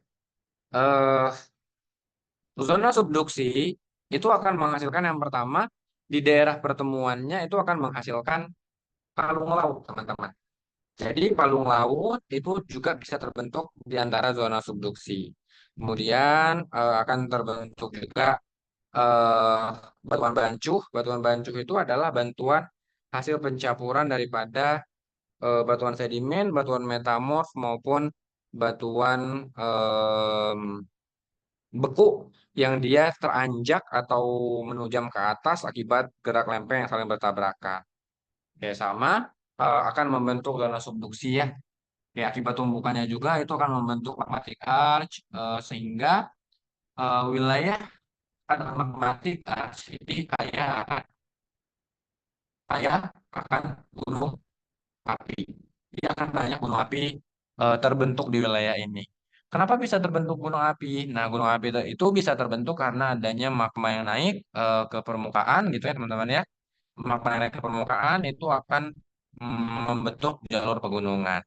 Nah, jalur pegunungan itu bisa saja aktif kalau misalnya ada magma di bawahnya. Kenapa? Karena kan di bawah kerak samudra itu merupakan wilayah yang sangat dekat dengan dapur magma. Sampai sini ada yang mau ditanya dulu, teman-teman?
Oke, nothing, aman gitu ya. Coba kita ke yang bagian akhir. Kemudian ada si kontinen-kontinen. Kalau tabrakan kontinen-kontinen, teman-teman, itu dia hasilnya tidak akan membentuk gunung api aktif. Nah, ini adalah jalur pegunungan api aktif yang ada di belahan bumi dunia ya, yang dia terbentuk akibat adanya gerak konvergen ocean dan kontinen. Ya, dan ini juga adalah hasil daripada eh, kerak samudra dan juga kerak benua yang saling bertabrakan di Amerika itu akan membentuk pegunungan Rocky, yang mana pegunungan Rocky itu adalah hasil daripada lempeng samudra Pasifik yang bertabrakan dengan lempeng Eropa, apa namanya Amerika bagian utara. Kemudian daripada itu juga di wilayah selatan Amerika Selatan itu akan membentuk pegunungan Andes, teman-teman. Oke, jadi pegunungan Andes itu hasil daripada lempeng Nazca dan juga lempeng Amerika Selatan yang dia saling bertabrakan satu sama lain. Nah, lempeng-lempeng yang saling bertabrakan ini itu akan menghasilkan gunung api aktif. Ingat, kalau misalnya lempengnya samudra dan juga benua bertabrakan itu akan menghasilkan gunung api aktif. Ya.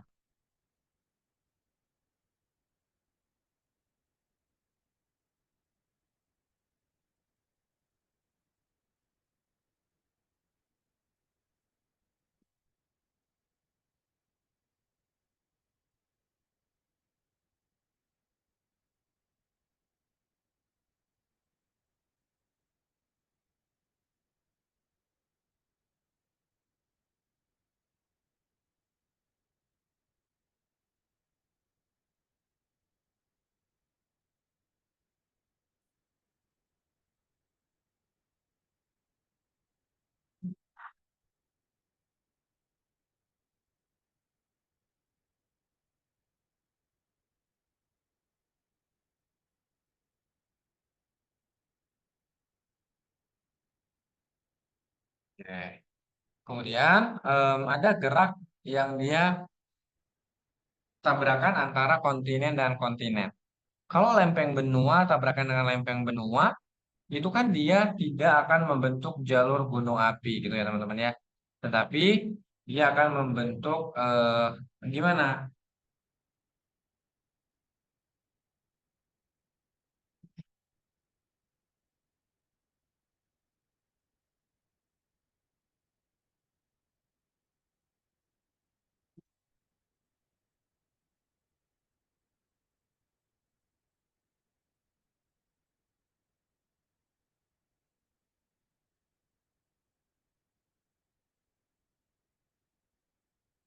Mana ketika dia terbentuknya kerak benua teman-teman yang dia memiliki ketebalan tadi mencapai 60 km, ketika bertabrakan dengan kerak benua dengan ketebalan 60 km lagi, itu di sini akan terbentuk jalur gunung yang sangat tinggi gitu ya, kayak jalur gunung tinggi. Nah, gunung yang sangat tinggi ini dia sifatnya adalah tidak aktif. Kenapa tidak aktif? Kenapa tidak aktif? Karena gunung ini gitu ya, kalau gunung hasil kontinen dan juga kontinen itu tidak menyebabkan magma naik. Magma yang ada di bawah tidak berupaya untuk naik ke atas.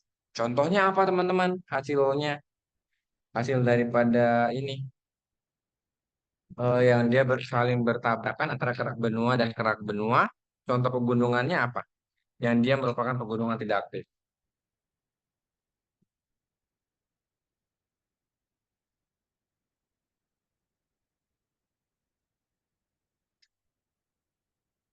Oke. Ini adalah pegunungan Himalaya. Nice. Jadi Himalaya itu adalah hasil pembentukan ini ya teman-teman ya. Tabrakan antara lempeng benua India dengan lempeng benua Eurasia.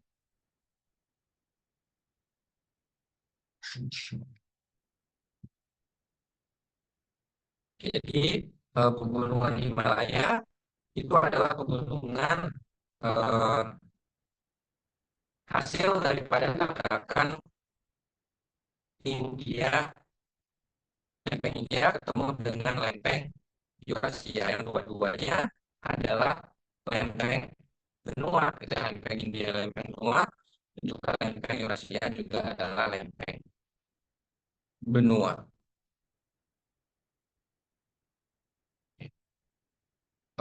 Teman-teman. Jadi gitu proses pembentukan pegunungan Himalaya ya.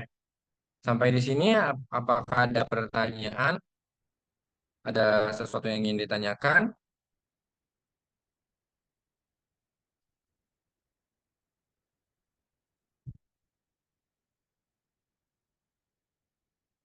Boleh banget ya teman-temannya kalau misalnya Widya ada yang mau ditanyakan, kemudian juga Awan, Rahmat, kalau saya mau tanya ke kakaknya boleh sebelum kakak tutup kelas pada malam hari ini.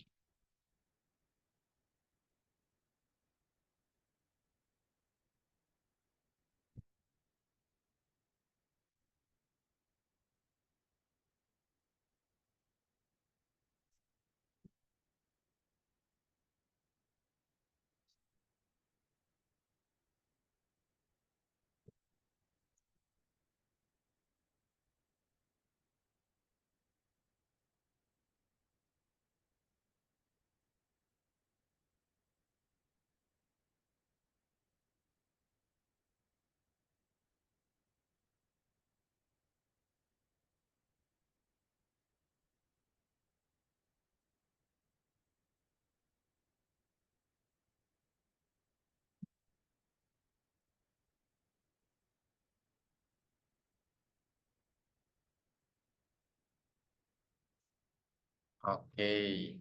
Kalau misalnya sudah aman, teman-teman sudah paham segala sesuatunya. em,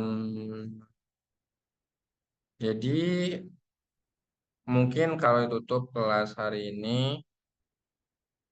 sampai jumpa besok ya. Masih ada. Jangan bosan buat belajar, jangan pernah bosan juga buat sering-sering latihan soal ya teman-teman ya. Kita akan bisa kalau misalnya kita sering latihan soal. Oke, Kak Roy pamit teman-teman. Sampai jumpa di pertemuan berikutnya. Terima kasih. Wassalamualaikum warahmatullahi wabarakatuh.